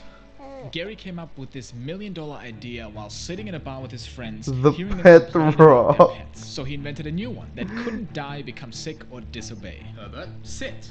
Play dead. Nice. Roll over. They cost him less than a penny to buy, and he sold them for $4 each. So what's the real secret behind its success? I think I found it, and it might surprise you. Yeah, it's Gary because was people are dumb enough to do He that. struck right at the time before Christmas when people would literally buy anything. All it took was the right packaging. See, he didn't get rich off of selling rocks. He got rich off of selling the cardboard box, the menu, the messaging, the way it was sold. What makes products like these so successful is genius marketing. But then I thought, wait a minute, that can't be. Even great products with great marketing fail all the time. And then why would products fail that are launched by the biggest companies in the world that can hire the world's best marketers? So that can't be That it. is So true. I kept searching. You thought the pet rock was dumb? It gets worse. These are instant underpants. So while my instant underpants are instantly getting ready in the next 30 minutes or so, let me show you these weird lazy reading glasses. Sold hundreds of It's thousands not of instant units at all. last It's year amazing. because if you look into it, you actually look down. Especially if you read a lot, and I like to read books with a lot of incredible information. Currently I'm reading this one here. Thank Next you. up, let's Thank try you. the Thank steel you. soap. It sold millions Now of this. Supposedly, this one What helps the you get rid fuck? of odors like garlic, onion, and fish. Let's try it out.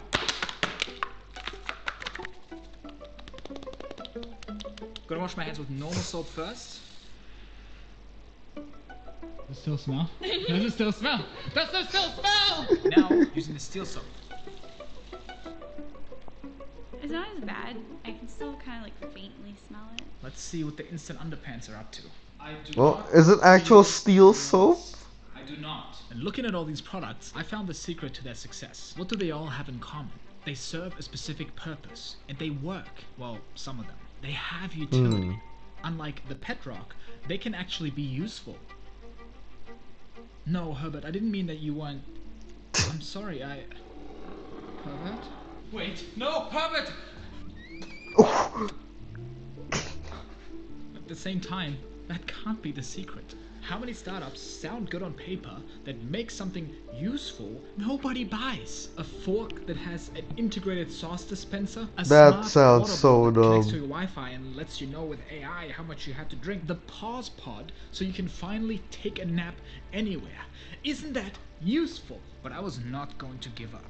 So I ordered more products to find the common pattern amongst them. These next products are The undies for tens to of just millions basically to $100 fucking with million extra in just a few steps. years. This was very eye-opening. And let's see if you can spot the pattern that I've noticed. 100% cricket protein. So this is a What? protein alternative without any dairy. This here is mud water. You might have seen the ads on this on YouTube. I'm about to drink No? some mud. And I think you should too. Projecting What? $60 million in revenue with one product. It comes with this. What is that? Yeah, it's fine. It's marketed as a coffee alternative with only 1/7 of the caffeine. Then you have Magic Spoon. Is They it grew to 100 actually million in mud? less than 2 years. High protein, Huh. keto-friendly, gluten-free. Oh, good. So it's a sweet kids cereal alternative, but without the sugar. I guess you could call the founders cereal entrepreneurs. That one's not too bad. Cause that's actually cool. This ridiculous looking product is a portable infrared sauna for your home. Get me out of here! That was 20 minutes. So it's a sauna alternative, but without having to leave your house. So what do all these products have in common? People already want pets. Well, here's a pet rock. People love coffee. Here's mud water, which is like that but different. People love saunas. Here's Basically a sauna, but as a tent for your home. alternative. They give the customer what they already want, but in a different or better way, putting a spin on it. And I had found the answer. Until I realized that also didn't really make sense. Then why did the coolest cooler fail? The coolest is a complete redesign of what a cooler can be. People already wanted coolers. It was a cooler alternative. Made it different and better. An integrated blender, Bluetooth speakers, a USB charger. It was trying to be LED too lighting, laser much. knives. It probably does your taxes as well. They broke a Kickstarter record, but it failed miserably. Why? What made the difference? With no progress on my quest, I realized how much I was missing Herbert. Pet rocks like him were brought to market in I guess dark it just times, needs to right be after the simple Vietnam War, and when people effective. needed something to cheer them up. This was a And big don't problem. overcharge In a it. way, they actually helped solve it. Solve the problem. That's what the cooler was missing. Why haven't cooler designs changed in almost 50 years? Because they were fine the way they were. This thing weighs 40 pounds without anything inside of it. It serves no purpose. You can't just add a bunch of features to it that nobody really needs and call that innovation. They're solving problems that aren't there. Now we're getting somewhere. Solving problems. You got stinky garlic Yep. fingers that normal subs Well, can't. there are fucking what you call it again? Juicero, where they made the problem and sold the solution. Fix. You need coffee, but you want to get off of caffeine. Wait, what is this? Wait, there's just one giggle lump here.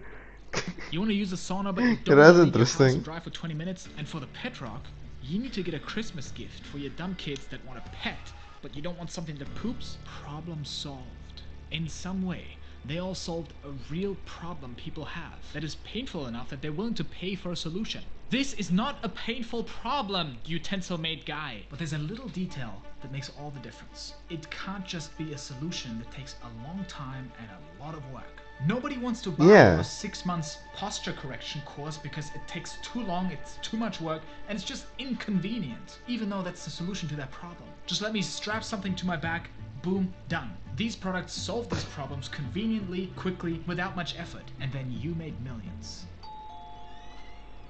Yep, sounds about right. I think my dad bought one of the posture problem thingy. Problem and make it easy for others to overcome it. That's really hard, but it's how the world has changed. I think you're also going to enjoy this video over here. I put a ton of work into all of them, so I'm sure you're going to like it. See you in the next one. Okay, that's an interesting insight on some products that I've never heard of before. Kinda wanna watch this, but Kay hates me apparently.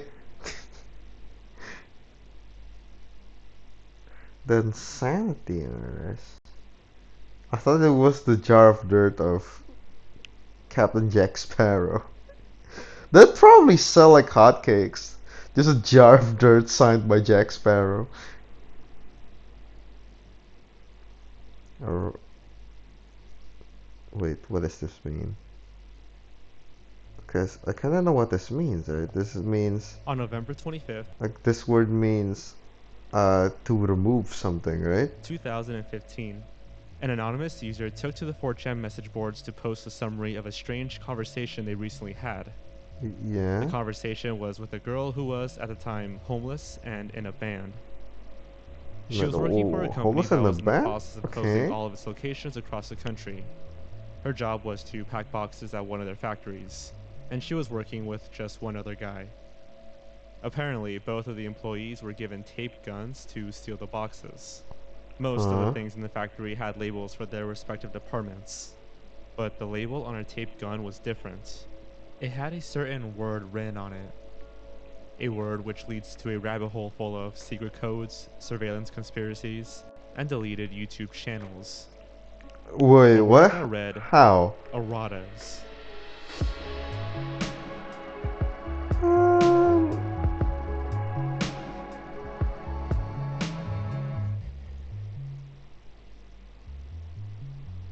What is erratas? When the girl inquired as to the nature of the word, her co-worker told her to get rid of the tape gun and to not mention the word to any supervisors. Oh shit. He What? said that one of his jobs years before was writing code to flag any employee that searches for the word in their computer system. Apparently, any employee who looked up the word erratas was scheduled to be fired. Even more unsettling was the job description. The girl explained that the atmosphere at the factory was hellishly unhappy, and that everyone was just doing what the computer system would tell them to do. Even weird, useless shit. Okay, that's really A month later, strange. on December 19th, 2015, another anonymous user posted on 4chan, asking if anyone had software or IT-related jobs on the East Coast between 2000 and 2010. This is the second time erratas was mentioned on the message boards. and the anonymous user Wait, refers to wait, it wait. as, quote, Is it erratus like a normal word? Wait, that's a some normal sort word, of right? sketchy HR-related program. Later that same day, another Anon posted a reply. They suggest that erratas might be a system that allows a, quote, specific third-party company unconditional access to employee information, unquote.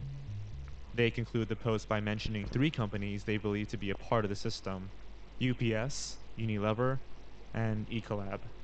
Those are big names. Another month Huh? later, What? on January 25th, 2016, a post was made in the music message boards by a user who wanted to create a new genre of music called Deep Internet. The user suggested that the Okay. music would be built by sampling obscure YouTube videos. The user included a set of links, one of which led to a YouTube video called YouTube is Monitoring and Controlling My Life by a channel named Chronos for Life Jurassic Park. I thought it'd be like This obscure channel believes music himself videos. to be a victim of erratas. The video was uploaded 2 days before the user's post, and in it, the uploader talks about how YouTube's algorithms had targeted his deceased mother's tribute videos to the Jurassic Park movies. He also refers to some secrets she discovered in the original Jurassic Park trilogy. Due to the mysterious okay. nature of Kronos' video, 4chan users began investigating the channel's other videos, and they found one called Jurassic Park 3 Tribute Re-Upload.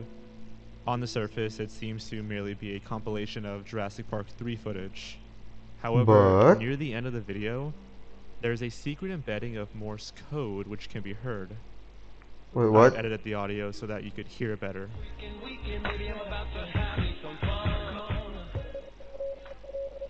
Okay, that's weird.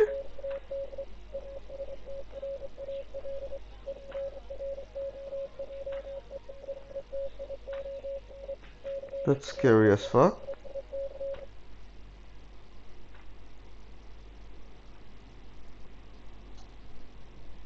Independent researchers have isolated the code, and Yeah. it states the phrase, Hollywood Astral Projection Clinic. What? No further explanation is given. What? The next day, on January 26, 2016, Chronos for Life uploaded another video called Here Goes Nothing, which claims to be bait for the errata's algorithm. The video description reads, if it flags this one, that's some spooky shit. Yet the video itself is even spookier. Turning on automatic captions reveals a few hidden messages at key times. And the thing is, automatic Okay. captions are added by a computer text-to-speech program. Oh. They can't be edited. Oh. Shit. At Okay. 12 seconds it reads, What? are far from over, 200 Corbin, Kentucky, 40219. At Is 52 that seconds not it reads, address? 111111. At 1 minute and 46 seconds it reads, 10.3%, 10.4%. And at 2 minutes and 17 seconds it reads, overthrow the government. Okay, that one might just be a mistranslation, but okay. Let's quickly go over what we know so far. There's supposedly a system called erratas that gives third-party companies access to employee information, and anyone who looks into it is targeted, such as Chronos for Life, supposedly. Good? I'm kinda Because scared now- that thank God I Now haven't it looked gets for weird. it. But wait, Among the what? hidden messages in Chronos' video, we find the address 200 Corbin, Kentucky 40219. Oh, The zip what? codes assigned to Corbin, Kentucky are 40701 to 40702, and the zip code for 40219 is for Jefferson County, Kentucky. Therefore, we can say that this address does not exist. Nevertheless, this address was listed on a Bandcamp page for a band called KFC Murder Chicks. Oh, it's not Their actual Bandcamp murders. page has since been taken down. Thank God. Based on the research done by 4chan users, it turns out that KFC Murder Chicks was an allegedly homeless girl band produced by a DJ. Oh, it's her. It's also been mentioned that one of their members worked in a warehouse. It's Kind her. of like the girl from the first 4chan post. Yeah. The one that was homeless and in a band. Looking deeper into KFC Murder Chicks, we find one of their videos on YouTube that leads to a strange connection. The video, from November 21st, 2015, 4 days before the first mention of erratas on 4chan, has the word erratas right in its description. It was posted by a channel called Todd Ellsworth. Todd Ellsworth is also the display name for the Twitter account Erratas Are Rust. Both the Twitter handle and the YouTube video description used to read Erratas Are Bust, but since then both of them have been changed. No one knows why. Then the rabbit hole goes even deeper. Todd Ellsworth is an anagram for The Lost World, as in The Lost World Jurassic Park. This implies some connection between Todd Ellsworth and the Chronos for Life YouTube channel, which had the address for KFC Murdered Chicks secretly embedded in one of its videos. Around the time when Erratas was going viral, they're Chronos just for like Life the same person. Video. Though This the sounds video has way been too deleted, convenient. a transcript remains. In the video, Chronos describes Erratas as a system used by dozens of companies as a copyright enforcement tool, but makes note that the system could be used for other things. Strangely, while speaking, Chronos suddenly interjects a statement about Jurassic Park, recommending the movie and claiming the second film is their favorite. When asked about Erratas, Chronos mentions two possibilities. The first being that his mother's Jurassic Park tribute videos were targeted merely as coincidence. The second possibility, however, raises a red flag. Chronos claims that the errata system might still be coming after him after all these years. Wait, what? The transcript doesn't include any information as to why erratas would be targeting Chronos. He concludes the session by mentioning two companies, 3M and Unilever. It begs the 3M question, is a really big is company. Erratas truly a complex AI system used by multinational companies for copyright enforcement and employee tracking? Let's look deeper into Todd Ellsworth. The Twitter account for Todd Ellsworth is now private. Before going private, the account only had 3 bizarre tweets. One of them, from November 20th, 2015, contained a strange image of an elongated face. Further investigation reveals that the image is a police strange. sketch of a serial rapist, last seen in Maui, Hawaii. Okay. During the time the Erratas mystery was going viral, this image appeared again on another video on the Todd Ellsworth YouTube channel. The video was a 666 Trap Slime remix of a Gorillaz song, and the image was the cover art for the Gorillaz Demon Days album, with the bottom right square replaced by the image of the serial rapist. In the video's description was Okay, this is just some classic track esoteric from his bullshit, deleted probably. SoundCloud. Whatever happened to track him anyways? He was just blowing up. It turns out that this track actually originated from the SoundCloud of user Green Boots, who is Patrice Moss, one of the members of KFC Murdered Chicks. Many researchers have speculated as to whether Todd's reference to a he is a mistake, since it can be assumed that Todd and the KFC Murdered Chicks band are somehow associated. Another one of Todd's tweets stand out. In it, he mentions the deepest part of the deep web being the Postal Service. What? It's been suggested that Todd's mention of the deep web is a sly reference to the deep internet music genre from the posts in the 4chan music boards.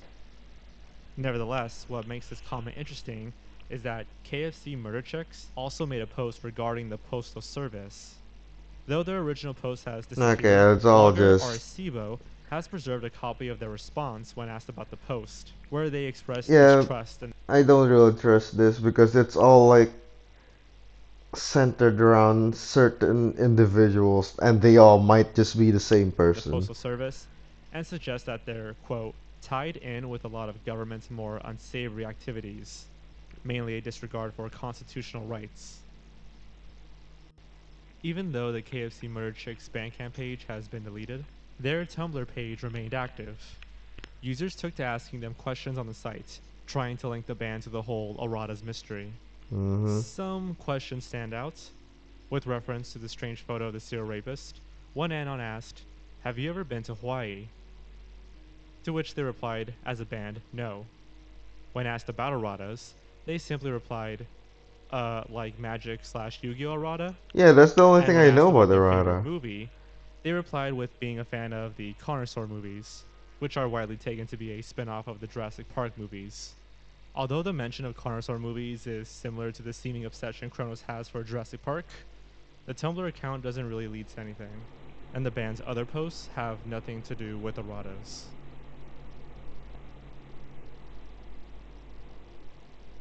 Guys, honestly, there is so much more we can go into.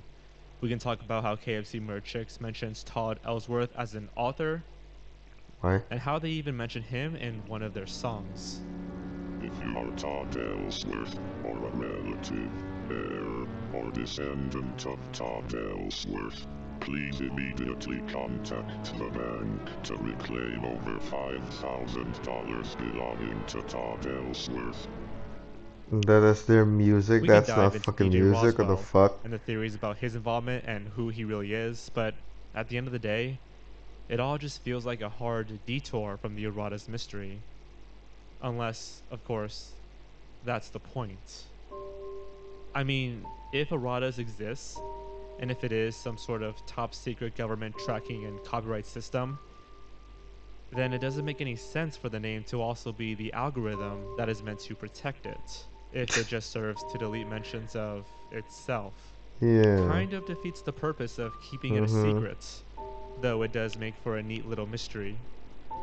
What we're trying to say is that maybe erratas is not the name of the system at all. Maybe it's simply a code word for something greater, a decoy to prevent any curious online investigators from discovering the real truth, with safeguards full of supposed clues to keep them well distracted. Sure, some of them do lead to dead ends, but isn't that what they would want? Okay, I'm not this saying one's this is the sticking. truth, but it made more sense Yeah, the it's deeper we stretching. investigated. It's reaching.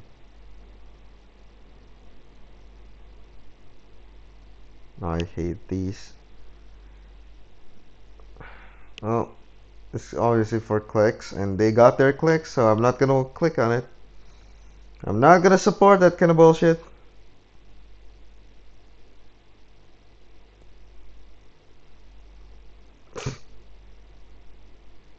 Being rich is hard. Shut the fuck up.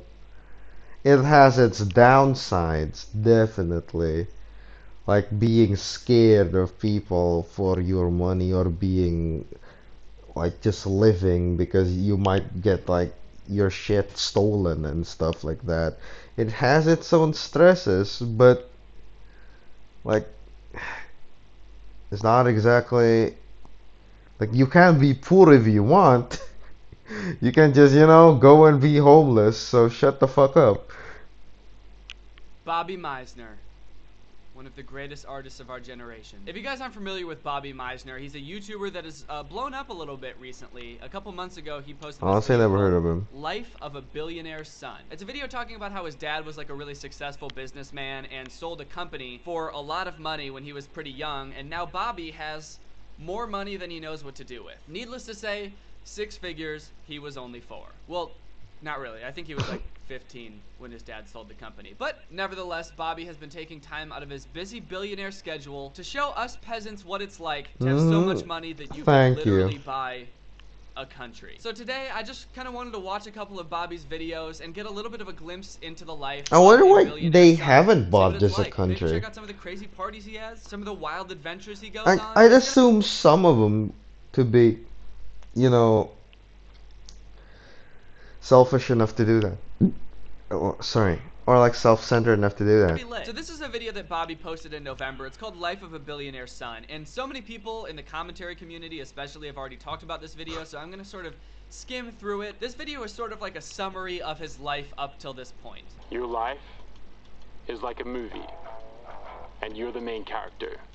So why wouldn't you make it the greatest movie you've ever seen? Because my favorite movie's Star Wars, and Jedi aren't real. I like that the first thing he says in this video clues you into the fact that he has like no idea what normal people's lives are like. He just kind of assumes everybody has the ability to make their lives like this Hollywood-esque movie. I mean, honestly, why doesn't everybody just make their lives a fucking movie? Yeah, why doesn't everyone just get a house? Well, can't be that hard because I did it, and I'm super lazy. Who is Bobby?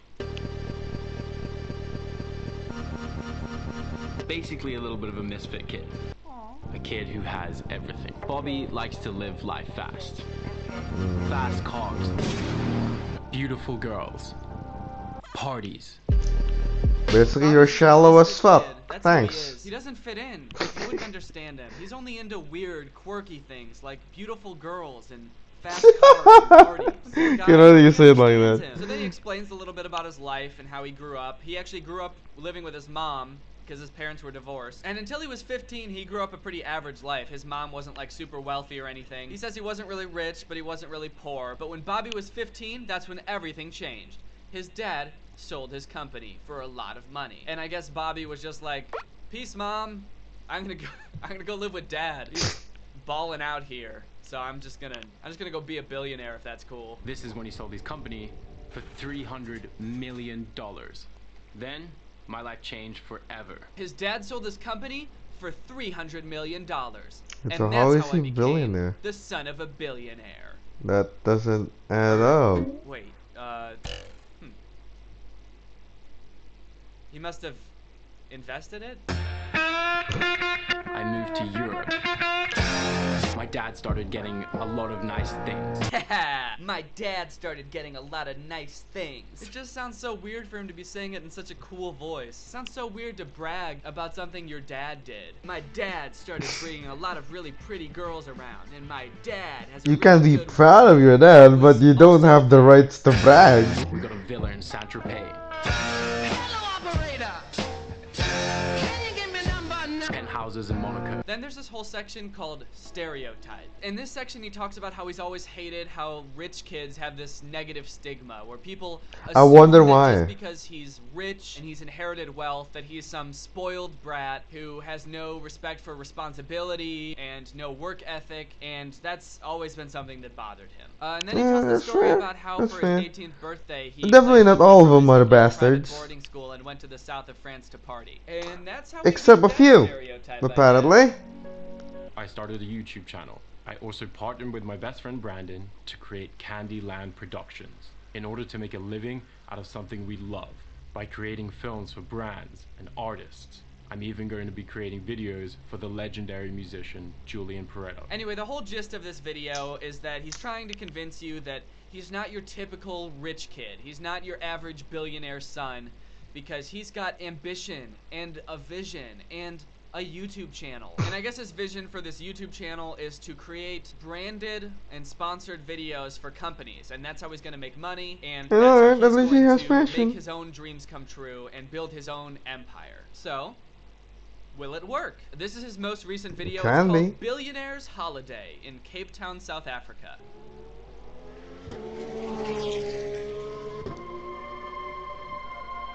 Art is the closest we come to experiencing how a stranger feels. Who said that? Why does that quote have no citation? It's in quotes like somebody famous said it, but it doesn't tell you who. Doesn't matter who, I guess. Doesn't matter who said it because someone said it. And if someone said it, then it must be true.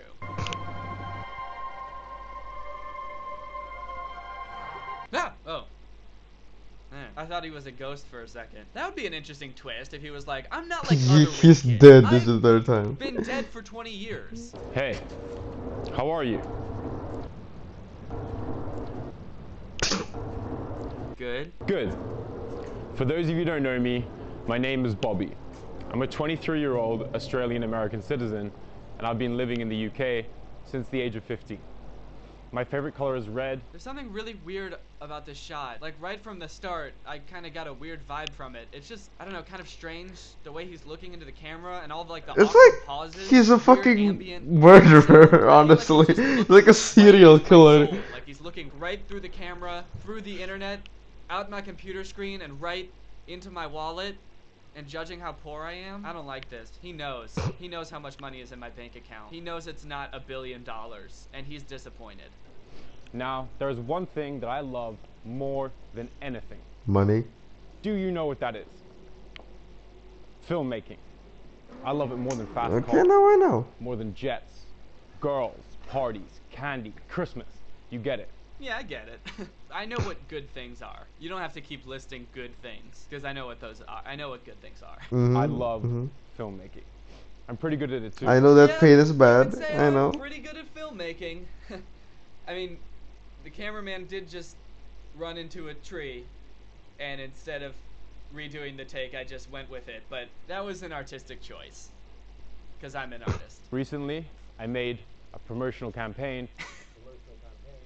You can tell that the cameraman keeps running into these tree branches that are on the side of this alleyway because they keep jiggling every time he walks by them. Maybe they should have picked a better spot to film this than this random alleyway. I assume he's got like a mansion with a long hallway he could have filmed this in. It probably would have been a better attention grabber than just walking down this plain looking alley. It's just such a weird and avoidable thing to not have your cameraman I just like imagining the story to be like the camera guy as like us, and we just don't care, and we're just like moving backward, but he's keep advancing towards us creepily like that, keep talking about who he is. Now that you've got to know me a bit better, I want to know you. I want to know what makes you tick, what your passion is. Oh, well, I like to pet my dog. I like making YouTube videos. I like to make music. Anyway, London is pretty cold. Why'd you even ask if you don't care? London is pretty cold. So, it's time for us to go on a journey.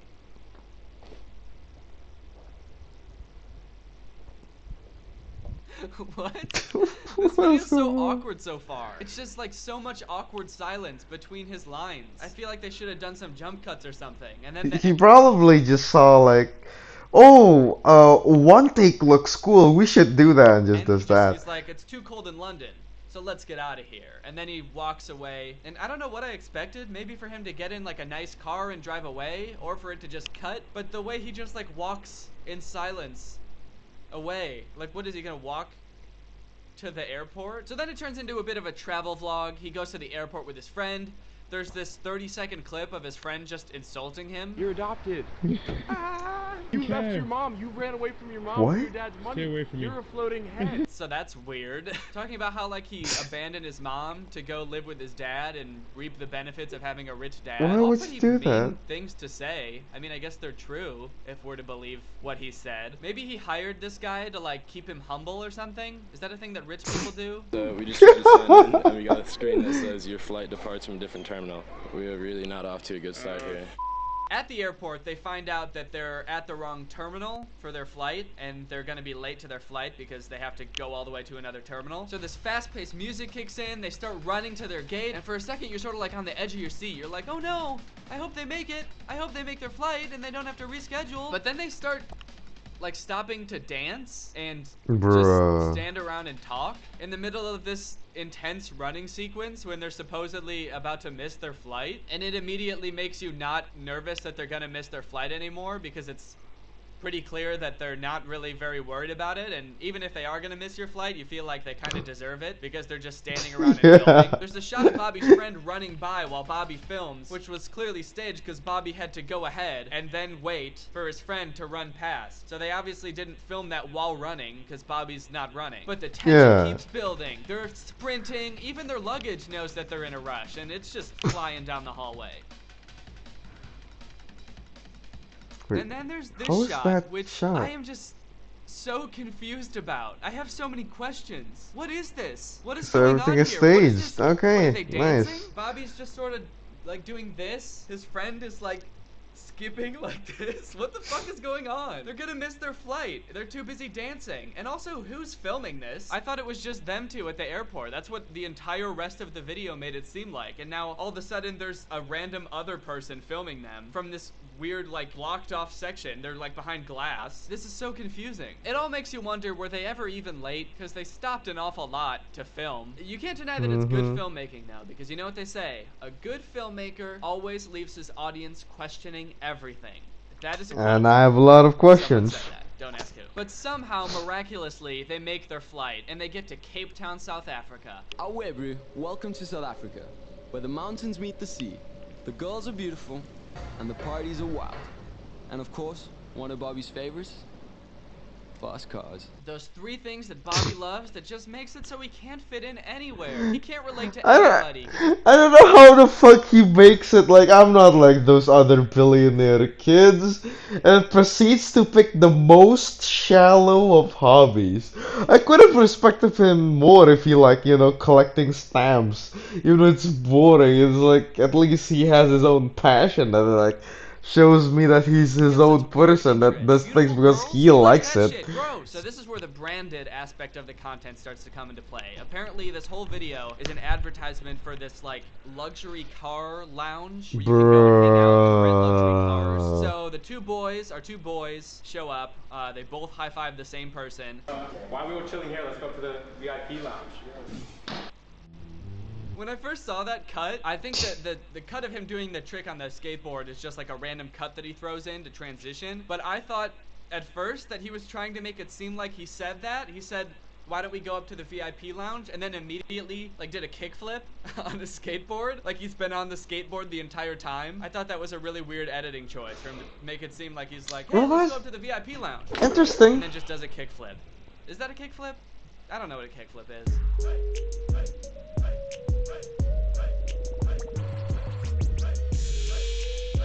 So now they're in this area with all these cool cars. Bobby's impressing all the girls with his cool skateboard tricks. And at first I thought that this was the VIP lounge that he was talking about. It's just a giant room full of cars. But apparently this is just it's called a parking walking lot. Through this section to get to the VIP lounge. So finally they show up in the VIP lounge. Everyone takes a seat. Bobby and his friend pour themselves a drink and they give a little speech. Alright, so the good news is Dutchman's Car Care Clinic has hooked us up with a Porsche and a Ferrari to go have fun with. Sick.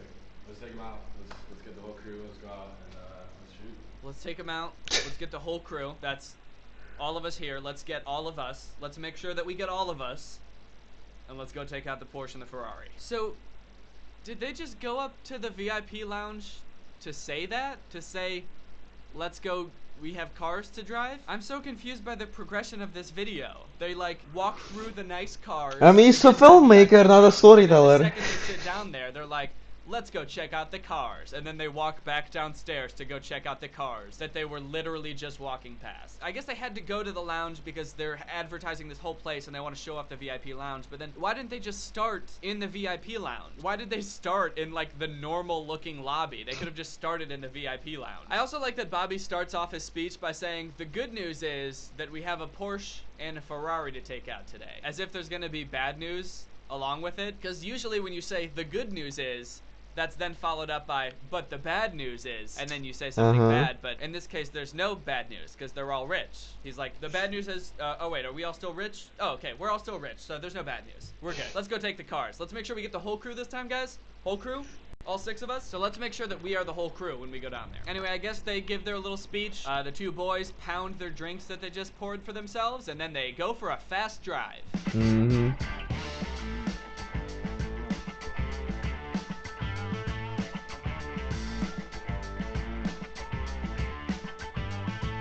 Alright, yes! Now it's time for some sick car action. They finally got the cars out. This is what I assume the whole video is supposed to be about. Showing off the sweet cars that you can go to this place and rent for the day. So let's check out some of this sweet car action. What is the filmmaking? So after like 20 seconds of driving around, I guess the police showed up and were like, hey, you can't race here. That's illegal, and they have to stop. Getting arrested in a foreign country is not very fun. So, it was time for us to get the fuck out of here. They just barely avoided getting arrested, I think. Looks like they got away clean this time. They drove away in their fast cars. So that's the end of the whole video. And now I'm kind of confused. This whole video, and I guess the premise for Bobby Meisner's entire channel is, I'm not a spoiled rich kid. I have a work ethic. I have a vision. I'm gonna create sponsored content. So he created this video for this exotic car club, which first off seems like a really niche thing to advertise. Like, what percentage of Bobby's viewers do you think are also billionaire sons that can afford to go to an exotic car club? But even with that being said, like, Is this a good advertisement for this exotic car club? It sort of makes it seem like if you take these cars out onto the road, you're gonna get arrested. I will give them props though, that car area does look pretty fun to walk through. I would have no problem walking through that, walking back on through it, and walking right back on through again. Bobby's channel's so interesting to me because he's the son of a billionaire. He has like everything that you could ever ask for, but his YouTube videos are still not very good. And that's not to say that they couldn't be. There are plenty of really rich people who make just fine YouTube videos. I mean, Will Smith is an insanely rich person, but he puts a lot of work and money into his YouTube videos. I'm not saying that Will Smith's YouTube videos are my favorite YouTube videos. I'm just saying that's an example of somebody who has blown up on YouTube, making content that people like. I guess it just goes to show that no matter how much money you have, how rich your dad is, that doesn't necessarily mean that you're gonna be good at YouTube. It takes work, it takes practice. It takes work, it does. And it takes the whole crew. You gotta make sure you have the whole crew going. Anyway, Greg, I hope you enjoyed this little look into a billionaire's life, but now it's time to hear from our sponsor. Hey guys. It does take, it's like, serious passion. I mean, I'm not gonna discredit him, like, the billionaire kid. I don't even remember his name anymore. I just know him as the billionaire kid at this point. Well, what was his name? Billy Bobby? I think it was Bobby, right? I mean, he can be like a better filmmaker, but for now it's just interesting that his entire brand is the not normal billionaire, but his content is just him being a billionaire. Sorry, a billionaire's son. Well, do be like that sometimes, I guess.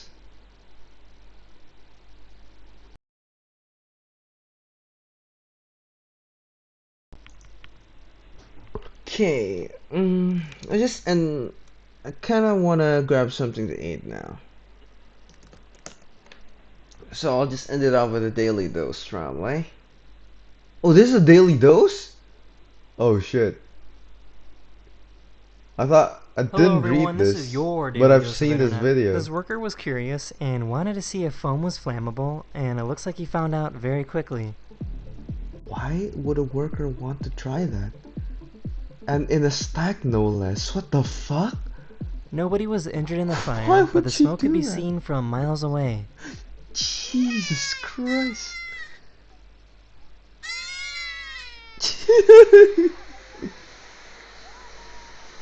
What? Okay. I think this is the first time I've ever seen an alligator run like this. I didn't even know they can run. Look happier. Okay, I'm sorry.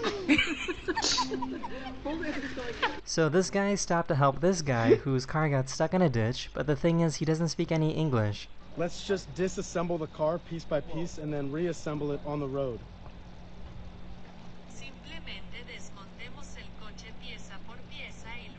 No, mames. Wait, what? What? So this is pretty interesting. going It's on incredibly here? common for women in South Korea to have their own parking spaces. They do this to try to Yeah. make women feel safer and to avoid bumping into men late at night. I've seen that. Their cat just discovered the paper towels in the kitchen.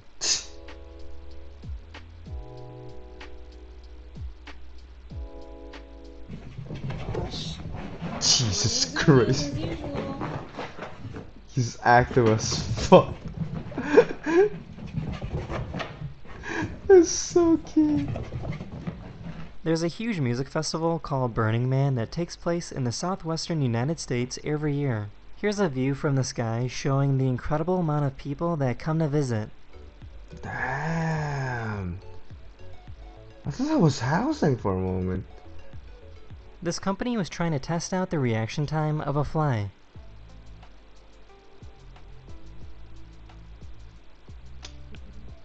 I see. Very fast. That is the end of this video. I really hope you enjoyed, and I'll see you guys again very, very soon. Later.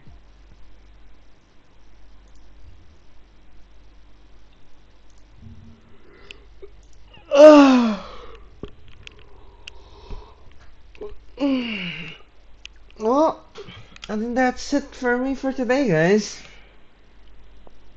Just want to say thank you guys for watching, and I'll be with you all again next time, whatever that might be. So yeah, again, thank you guys for watching, and goodbye.